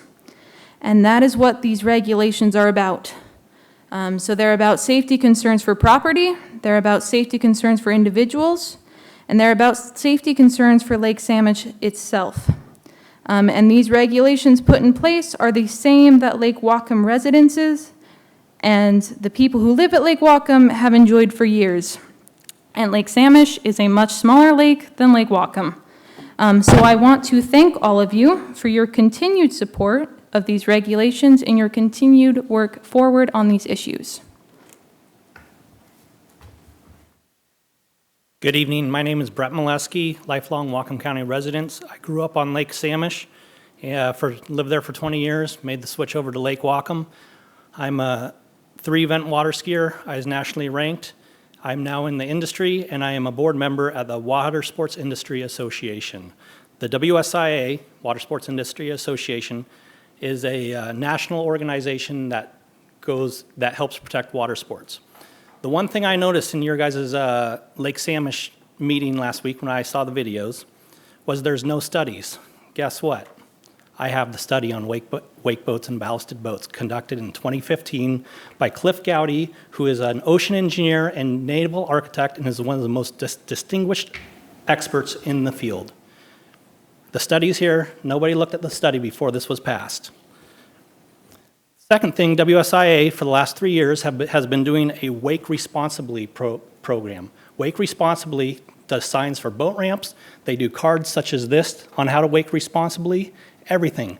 3 times at the AIS station at Lake Whatcom, I've given my business card saying, all these items are free for you guys. You can post the signs, you can get these cards, hand them out to the boaters. I haven't received a call or an email or anything yet from anybody who runs these programs. How easy it is that you guys will get something for free to hand to boaters. You know, the Washington State boater's license, everybody needs the boater's license to go through. I just helped my 13-year-old daughter go through it. There's not one single item on that boating license about boating on the lake with maintaining proper shoreline and safety. There's nothing. It's all about the ocean. We got to look at something like that too. I mean, that's a higher level, but that needs to go through. In the end, I think you guys need to take a look at this. I'm providing a summary of the wake study for you guys. I'm giving you I'll leave some of these copies of these cards. I invite you to get whoever runs this AIS program, let's get the signage up. It's education that we need to take towards the boaters. There's a lot of new boaters out there. We need to take education to them. In the end, my guess is none of you guys have ever been out wakeboarding, wake surfing, any of that stuff to see how it operates. I invite you. It's my job. I'm in the industry. I do it every day of the year. Any of you guys have a free time? 30 seconds, I'll take please. you out in a heartbeat. Thank you. Good evening. My name is Gary Simon. I've been a lifelong resident of Bellingham. I'm a resident of Lake Samish. My parents bought the property on Lake Samish in 1969, and it has been my residence with my family since 1980. I couldn't help while I was hearing all the testimony. It reminded me, Barbara might remember, we were part of the Concerned Neighbors of Lake Samish back 25 years ago who proposed the down zone and were successful with the intent of maintaining the quality of the lake by reducing the density and the runoff. And I find myself here again. You know, the boating and the wake situation is a complex issue. And I don't think there's one simple solution. I don't know if necessarily moving a buoy or moving lines up from the shore can solve it. I can only tell you from my experience that we have a boathouse that was built in 1946. It's been repaired several times. And in the last 6 years, that boathouse has fractured in 2 major beams from wakeboards that have hit that boathouse that were in the 3 to 4 foot range. And the reason it had such a dramatic impact on docks and shoreline is those waves hit at an angle. So they don't come straight in, they come in at an angle, and so it forces the boathouses and the docks to rack. And so there's that one issue in terms of property damage and also shoreline damage. We're seeing, it's almost like a beach that where gravel and soil is being transported down the beach. And I have a boat ramp that's to prove for that. So those are 2 huge issues. And I have to tell you, when I watch the surfers, they've got these ballasts that can take on like 6,000 pounds, and you see 3 people sitting on the corner of the boat to make the wake go even deeper. And when they're even at the middle of the lake, that wake is not dissipating. It may dissipate a little, but these things are still rolling in over the top of the dock. And it is just racking and damaging the timbers. So it's a huge issue, and I don't have an answer for it. But I gotta think, with the increased population in Whatcom County and the number of people that are bringing these massive boats, their displacement is massive. They've got fins that are lowered into the water that are almost like 4 feet in diameter, and are making these massive waves, and it's doing property damage. And I gotta think the council's gotta be concerned about them, because at some point in time, you gotta think there's gonna be a class action lawsuit for the loss of property damage on that lake. You gotta think that's coming down the pike. The other thing, another thing that's very, very worrisome to me is the invasive species. I've been 30 seconds, please. I've been told that a bladder on a boat could take on these zebra mussel, the guaca mussel, in the amount of a teaspoon. When those bladders are emptied, there are still residual amounts in those bladders. If that is emptied into Lake Samish within a short period of time, we will no longer be able to take our water from the lake, period. And it really worries me. And I don't know, it seems to me that there's got to be some regulation in terms of the boats that are entering that lake. Time. Thank you. Thank you for your time and your consideration. Thank you. We have two more people. Is there anybody else wishes to speak in open public session? Please come up now. Good evening. My name's Paul Jostens. I live on Lake Samish as well. Wish to address the council regarding the amended code that was put in regarding the regulations on Lake Samish. First of all, I'd like to point out that prior to the council's June 4 meeting, very little effort was made to inform the residents of Lake Samish that the council was holding a public hearing to alter these regulations on our lake. Our very own Lake Samish Association, of which I am a member, and whose #1 statement is, and I quote, encouraging and developing citizen participation in all decisions that affect the quality of community in the Lake Samish area, did not post this matter in its newsletters, nor did they have it on their website. This led to a rapidly growing number of Lake Samish residents learning of these new regulations post-implementation, causing many of us seeking to have our voices heard. I did watch the council meeting of June 4th. I did not see one piece of scientific data presented to the council to back up the claims of the few residents who attended. We have those data and studies, and I believe that it needs to be presented to the council members so that you as a council can make informed decisions based off the facts and not just the feelings of a few. I'm requesting that the council revisits this ordinance so that we can collectively, as a lake community, present you with facts and studies to lead you to a more informed decisions. Please grant us that opportunity. I have a grave concern about the safety of our recreational lake users in light of these new regulations. Lake Samish has an excellent safety record with our pre-existing regulations. But now, with the new regs, we'll be pushed for more recreation closer together. I think it behooves us as residents of Lake Samish to gather data with regards to wake boats, erosion, and AIS statistics to present to the council so that a more informed decision can be made in regards to these concerns. Thanks for your time, and I look forward to meeting with you guys again. Thank you. Hi, I'm Janet Monks. I've been a Lake Samish resident for 30 years from a family that moved there back in the early 60s. And I here to protest the actions taken by the Whatcom County Council members at the June 4th council meeting regarding the new boating restrictions imposed on Lake Samish. My concern is the information and comments provided to the council was from a one-sided small group of Lake Samish members and is not representative of the broader community. And this small group was able to elicit action from the council with an argument from just one perspective alone. I didn't hear any other facts or information come out at that meeting.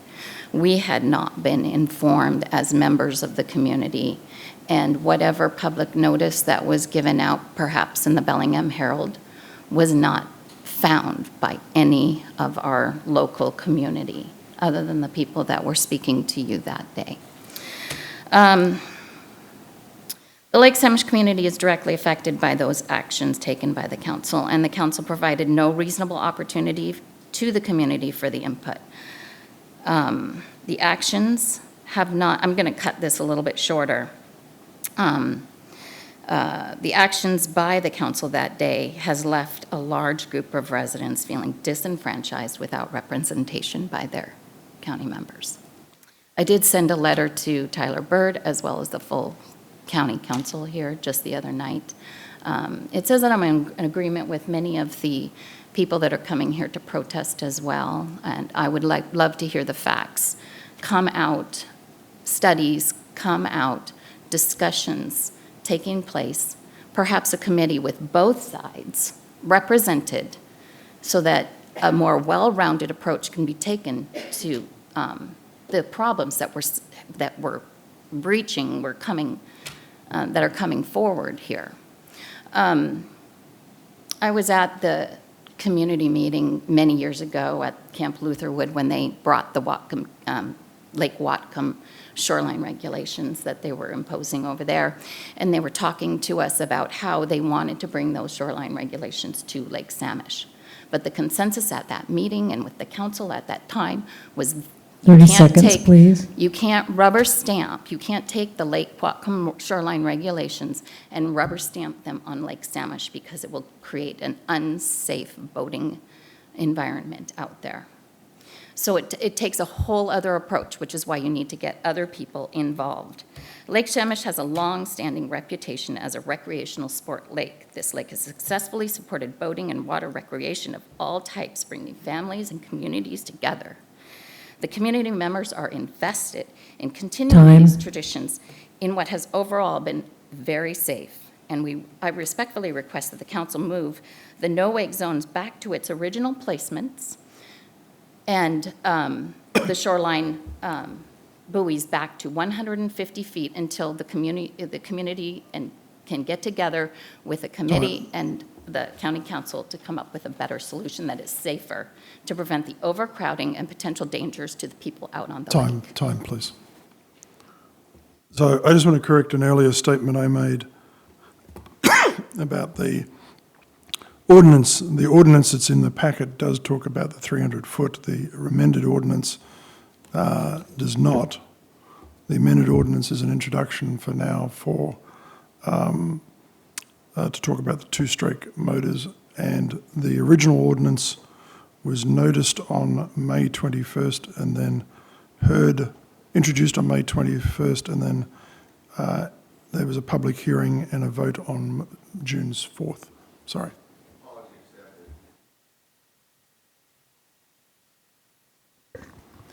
Good evening. My name is James Wilson. I'm also from Lake Samish. It's well past my bedtime, and I'm sure it's getting that way for you too. I did come to speak actually tonight on the two-stroke motors. I'll keep that really short. I am in favor of that ordinance simply because since the 2006 environmental standards have changed for those kind of motors, they've been considered to be very high in the amount of pollution they put off, and the lake is our drinking water. We've had the same protections for Lake Whatcom for that time period. We all draw our water from the lake. I'm not really sure why we'd want to be drinking more oil than we would need to be. A few boats still makes a difference. I do want to speak to some of the issues that were addressed, though. The issue that we had before, it was, to my mind, based on property damage on the lake and what causes it. The issue was about safety concerns and what causes them, and it was about shoreline erosion and what causes that. The question was, should one form of recreation take precedence over property protection and property rights, over safety, over shoreline protection, and potential costs to the county? A group of citizens who were not affiliated with any particular group, who just knew each other, all had suffered safety issues and damage to their property and seen the firsthand examples of erosion. Lake Whatcom had regulations that provided more protection than we did for the last 29 years. We felt that as individual people being damaged, we had the right for similar protections that are already enacted in other similar places in the county. It is true that not everything fits in Lake Samish. It is a smaller lake. But damage and safety does not respect a smaller surface area. If 300 feet is felt needed for safety on Whatcom, it seemed to make sense that that piece would not be lessened any by going to a shorter distance on Samish. And we've all, the people who spoke and the other people who wrote letters, and you have many of them in your files, felt that these were significant issues and they were suffering things now. Now, I know that in the suggestions that were brought forward, not in open session, but in writing to you, and you have them, I think, in some packets, was that what was asked for is that those protections that are just given to Whatcom would be given now to Samish, and the council consider the appointment of a committee that brought representatives from both Lake Whatcom and Lake Samish in terms of water quality, AIS issues, and boating issues, with representatives from motorized boaters, 30 seconds, please. from paddle boaters, from kayakers, from canoers, from swimmers, from all users of recreations in the lake. There's many, many users besides motorized users. All of them have a place. And it was recommended that the council consider appointing such a group for a 2-year span to bring forward recommendations for the county. But in the meanwhile, we have as a basis the same protections that are allowed for other people within our county. Time. And it seems that that's what the county provided, and we thank you for that. Okay. If there's no one else after this gentleman, we'll close it. My name's Greg Erickson. I've lived out at Lake Samish for 60 of my 71 years. And for probably about the last 10 to 15 years, I've been concerned about boat wakes on the lake. A couple of the reasons that I have seen is they provided the dam down in Friday Creek to hold the water in the lake in the summer so that they can let it go in the fall, and that leaves the lake higher most of the summer. And also, since they've repaired the boat ramp over there, I've seen larger boats than I've ever seen before, like boats that should be on the bay, actually, in the lake, and people, without knowing it, cruising around with the wake, and the wakes are so big that they go over the docks. My dock's been damaged.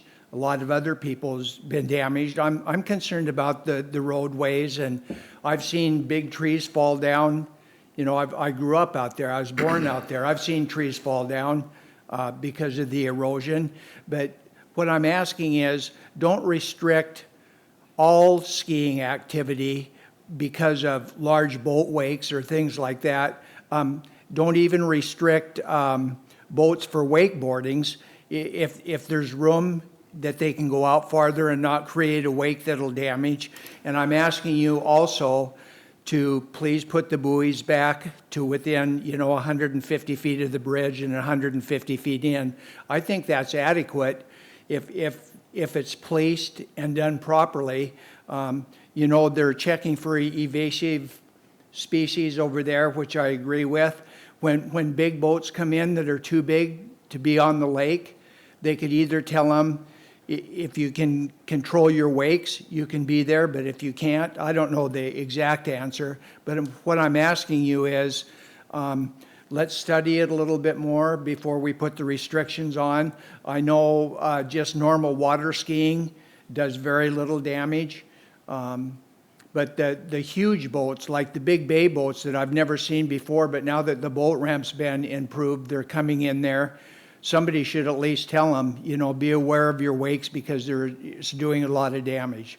So thank you very much for listening to me. Thank you. My name is Dan Peck, and I own a home on Lake Samish as well. I wanted to bring, just with the comments, bring a couple of things to light. With a couple, I think, of the bigger issues is one is the aquatic invasive species and the drinking water at Lake Samish. I own a ski boat as well as a jet ski, and I take them out of the water, put them in the water every year. This year, when I went to put it in the water, the AIS program fully inspected the boat, pulled all the covers off to get into the engine compartment, made me turn on all my bilges, drained everything out. They made sure it was dry. They do a thorough inspection of the boat to make sure that none of that stuff gets transferred. They asked me everywhere I had taken it. If a boat goes into Lake Whatcom and they try to put it into Lake Samish within 24 to 48 hours, they don't allow it to go into the lake because they make it go get pressure washed with 140-degree temperature water. So the programs are in place to avoid the aquatic invasive species transfer. Just, saying you can't have boats because of that, a paddleboard can bring those over. And you can launch that from your dock. A buddy can bring that over. So, that's kind of ignorant to think that limiting that is going to cause or not cause an issue. The other thing, too, with water quality is I had my water tested 3 years ago when I bought my home, and it met the highest standards. Over time, with technology, we buy better cars because they have more safety features. I have a brand new water system. A lot of the water systems in the homes in Lake Samish are built and older. that's just the way things were back then. You know, over time, we have to adapt and change to everything that we do. And newer water systems with these micron filters that are 50,000 in terms of what they filter, I mean, they produce better water than half of the water you get out of the public system if you lived in a city.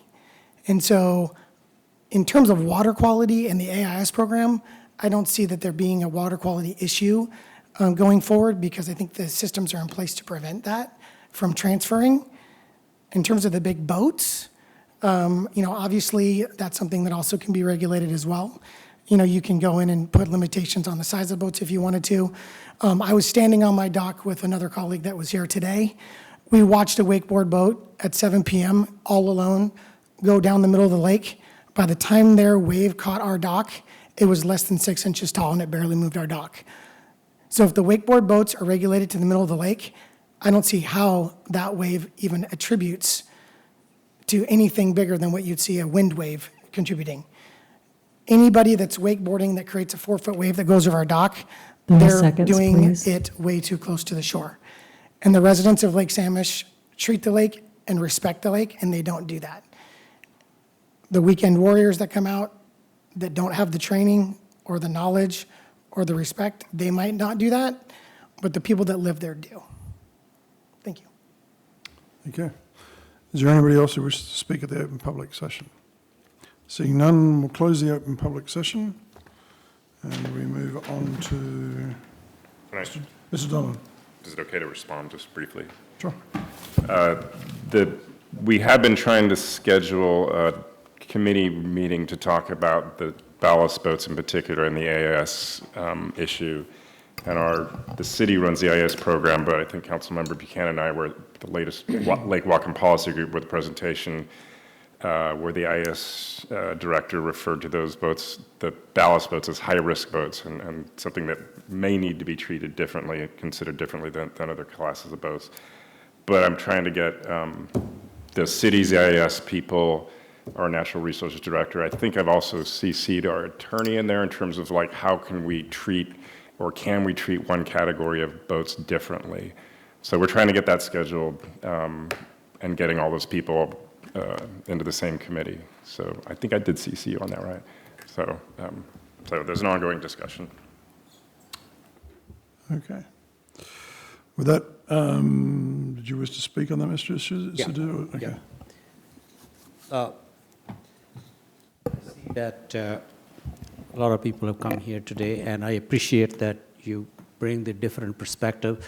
I just want to admit I'm not a boater. I don't have that experience. My intent or when I listen to that thing and my comments are that the health of the lake. You know, ultimately, we as a community own that lake. You guys as residents on the lake are the most concerned people about that lake. But I don't want to see that we have less regulation and have the lake go to a point like what we are doing in the Whatcom Lake and then spend money to clean it up. I mean, ultimately, it is a time thing. And the other thing is 20, 30, 50, 60 years ago, there were no big boats. There were no wake boats. This is a new phenomenon. And its whole impact is not known to us yet. And some people have already felt that difference. So I see that the residents wants to have a conversation and come up with some kind of compromise. And I appreciate that, but this is what I wanted to say, that nobody is on the side of absolute truth.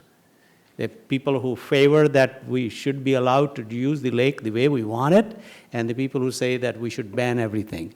I think there's compromise somewhere in the middle that we have to find out. But one thing is we should look what will happen 20, 30 years from today, not what is happening tomorrow. Because this is how most of the things happen when you don't take prevention. Let me call it prevention is better than cure. Okay? So we don't want to get there. The other comment about the water filters, the aqua culture doesn't have the luxury of having filters. Humans do. We can filter our water to drink it, but it does not only impact human drinking water. There are other life depends on that as well. So we should keep that in mind as well. Thank you. Okay, with that, we're moving on to finance. Okay.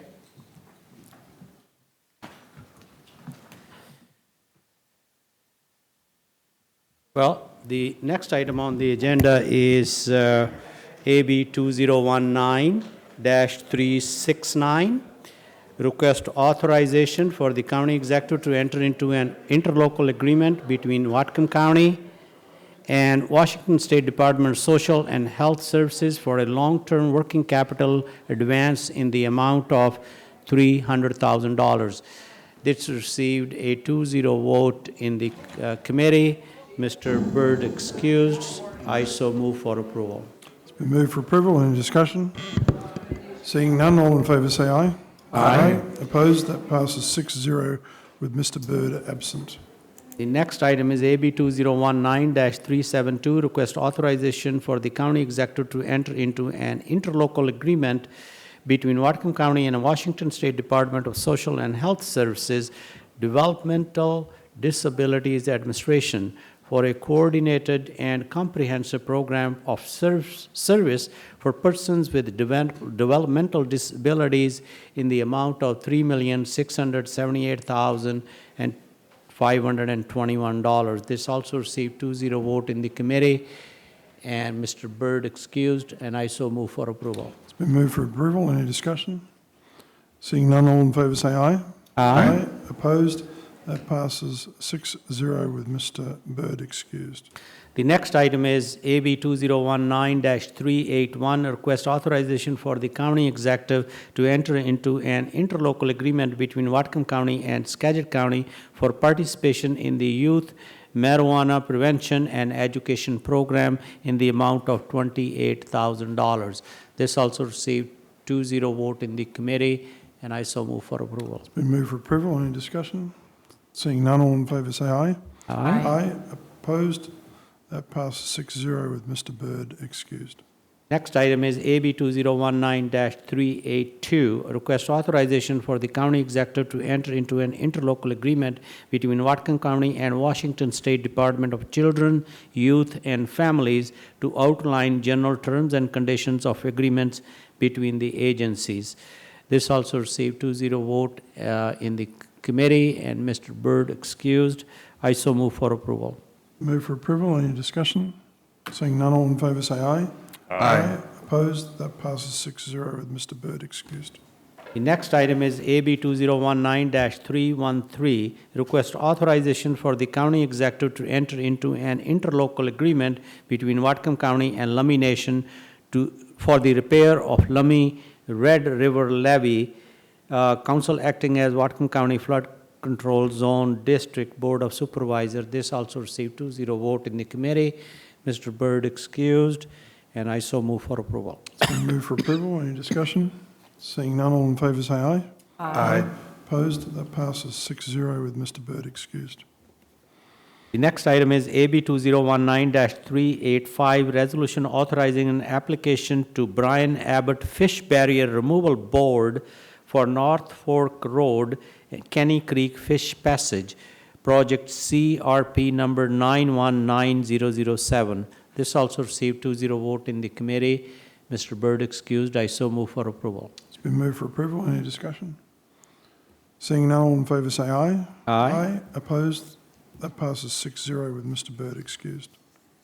The next item is AB 2019-370, request authorization for the county executive to award bid number 19-39 to enter into a subsequent contract between Whatcom County and Lake Union Dry Dock Company for the annual dry docking, repair, and maintenance of Whatcom Chief Ferry in the amount of $550,219. This also received 2-0 vote in the committee.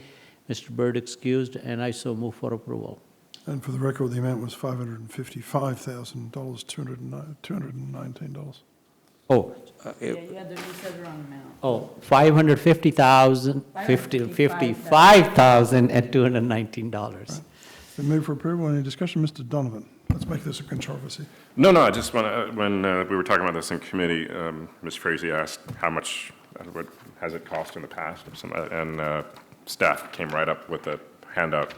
Just want to have people remember that it's getting a lot more expensive every year to maintain that boat. Yeah. And you're going to be hearing about a new boat at some point, so keep that in mind. Yeah, I agree that if we have $555,000 a year, and we, other things, and we can bond that money and move towards the new ferry, that could reduce this cost. So we need to think about that, but it's not discussion time for that today. Okay, it's been moved for approval. Any discussion?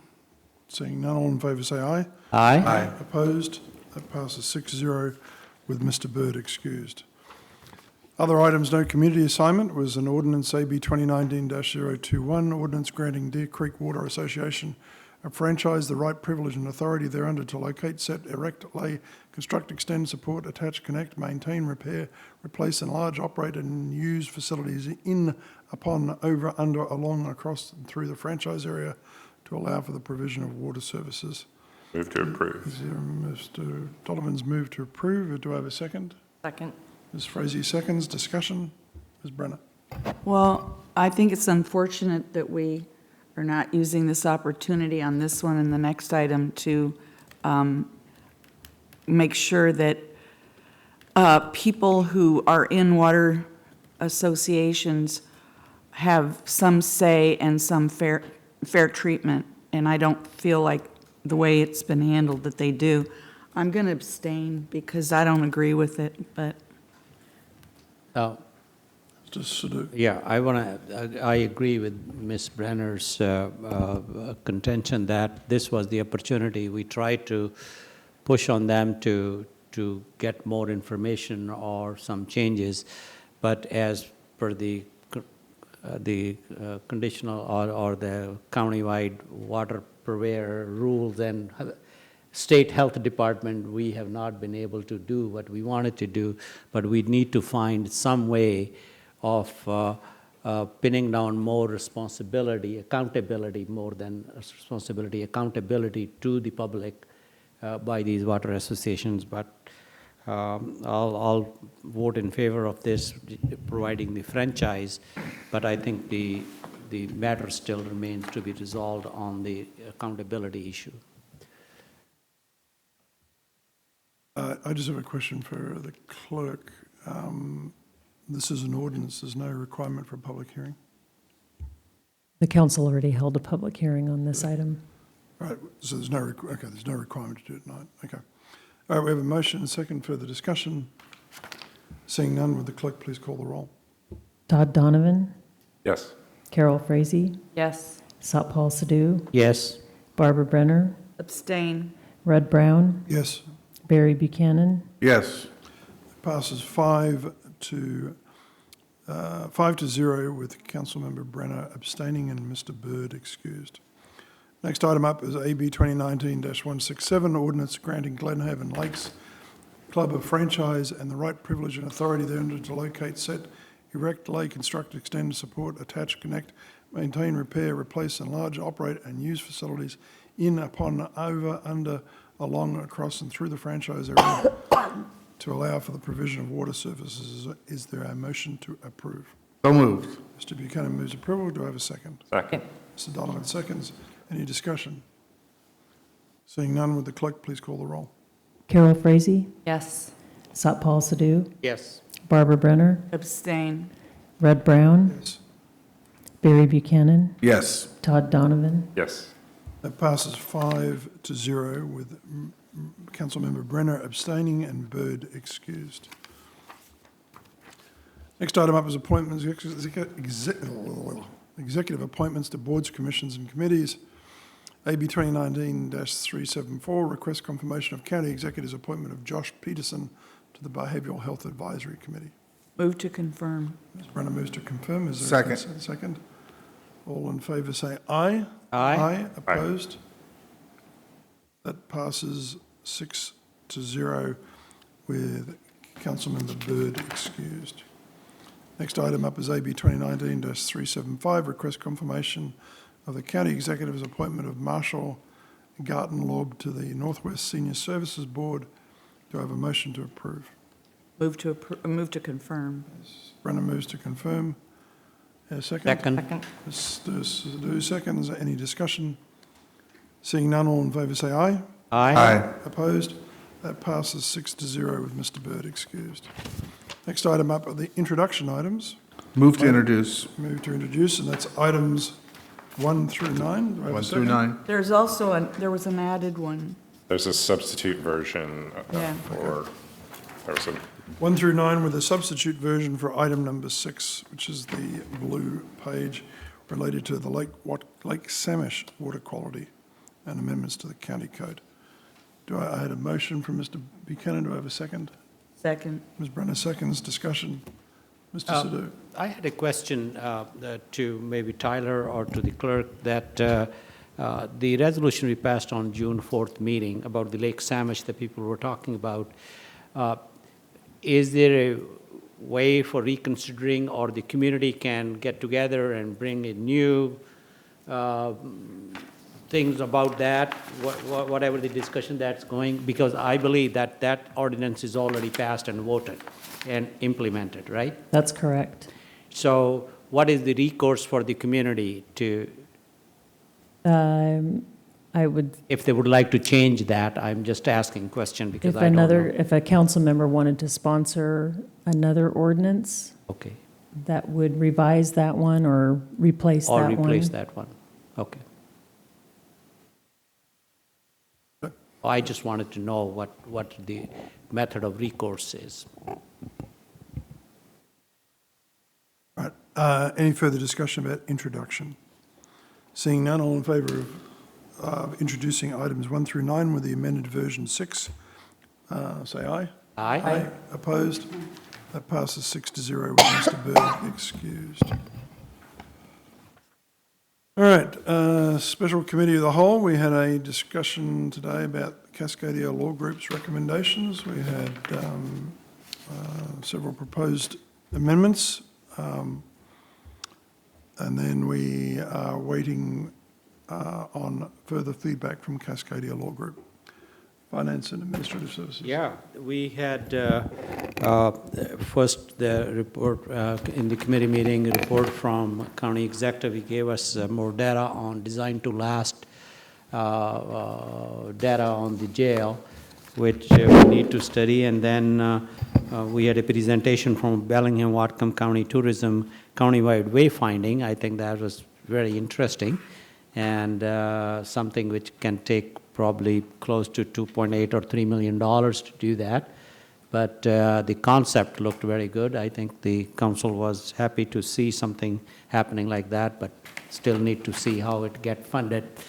The other presentation was even more interesting, was from the Don Goldberg from Port of Bellingham and Business and Commerce Advisory Committee's actually first report to the council. All the work they have done in last 5-6 months is very interesting to bring the housing issue to the forefront, which is already a forefront issue, and some of the ideas and tactical points they have suggested and recommendations. I think that is something council need to look at and see that how and what items out of that we can implement to move a progress towards affordable housing for workforce, because it's a big deal, because our companies, businesses cannot grow if they can't find housing for their employees.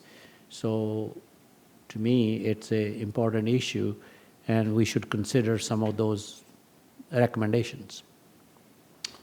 Thank you, Mr. Sadoo. Criminal Justice. Thank you, Mr. Chair. We had 2 items today. We had the annual report from the Incarceration Prevention Reduction Task Force. They talked about, they kind of reminded us of the structure of the task force and some of the changes we've gone through over the last year in that structural change, some of those structural changes. And we also talked a lot about the accomplishments that we've done to date. And then we moved on to another subject, which was the introduction of looking more at the prevention side of things. So that was one of the ordinance amendments that we just introduced tonight. We'll be looking at that again next meeting. So, end of report. Thank you. Any other items, Mr. Beaky? I had a question. I think something came up this last time also on this annexation the gentleman was talking about. I wanted to know what is the role of the county or county administration, because they are residents of the county right now, and the city wants to annex them. So how does this, what is our role for information or participation, because UGA is already approved by the county council. So I just wanted to know a little more about the process. Yeah, so Tyler Schroeder, Deputy Executive. I think it'd be a good opportunity in the next few council meetings to come to council and give an update, not on the city of Bellingham's, but just generally on annexations. I do know that Mark Personius from PDS Director has been discussing with the city of Bellingham, because he's heard the individual that spoke earlier and has been aware of the city of Bellingham going through a couple of different annexations, that there would be a lot of value in having Bellingham come to the county council and discuss what the role might be for council. There is a number of different ways to get annexations accomplished. Most of them are through the vote of the people. There is one that was done in 2009 by the state legislature that can be accomplished through interlocal agreement between the city of Bellingham, the county, and a fire district, if the territory being annexed is within that fire district. So I am assuming that that's what the individual that spoke about earlier is referring to. But if council so wishes, we can work with staff to get a date on the upcoming schedule to have either Bellingham give a presentation or additional information on the annexation process. Mr. Buchanan. Tyler, it's not a vote of the people. I thought it was a petition, and then it's a vote of the council. I would have to look specifically at where that goes. When I was on the city council, that's how we did it. It may have changed since then, but there were so many signatures required. And that was the kind of the public side of it, and then the council was the ultimate vote. To take the action associated with it. Yeah. Ms. Dawn. This is embarrassing. I was reading my packet, and I thought we were voting on AB 2019-380 when we were voting on 379, and I actually wanted to comment on that. We did vote on item 9, right? Is this on the annexation issue? No, where are we on the agenda right now? I'm trying to.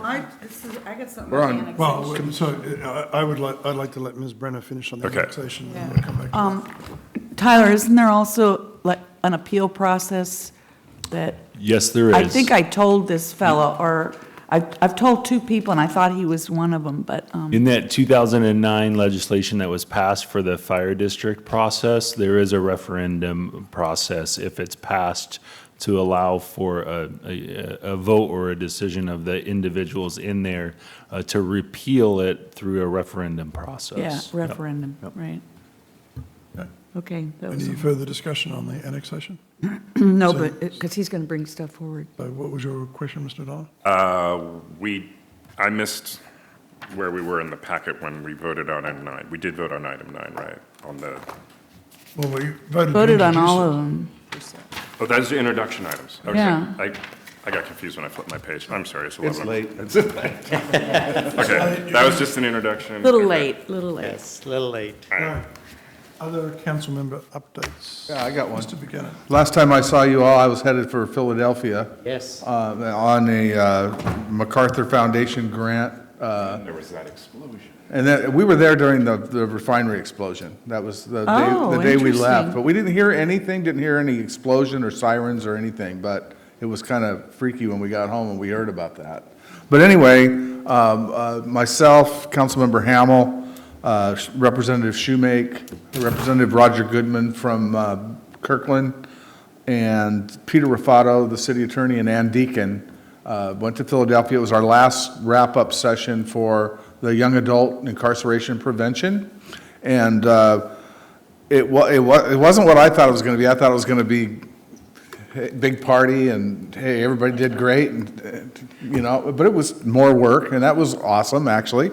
And, but Whatcom County, the Bellingham team, really performed well. We ended up with 4 goals we had. We completed all the goals, and most of the teams had 1 in the rest of the country. So I felt really good about the work we accomplished. Ann Deacon gets the credit for that because we were good workers, but she was a taskmaster. Yep. And she kept us on She's task. incredible. And I think we owe that to her, so.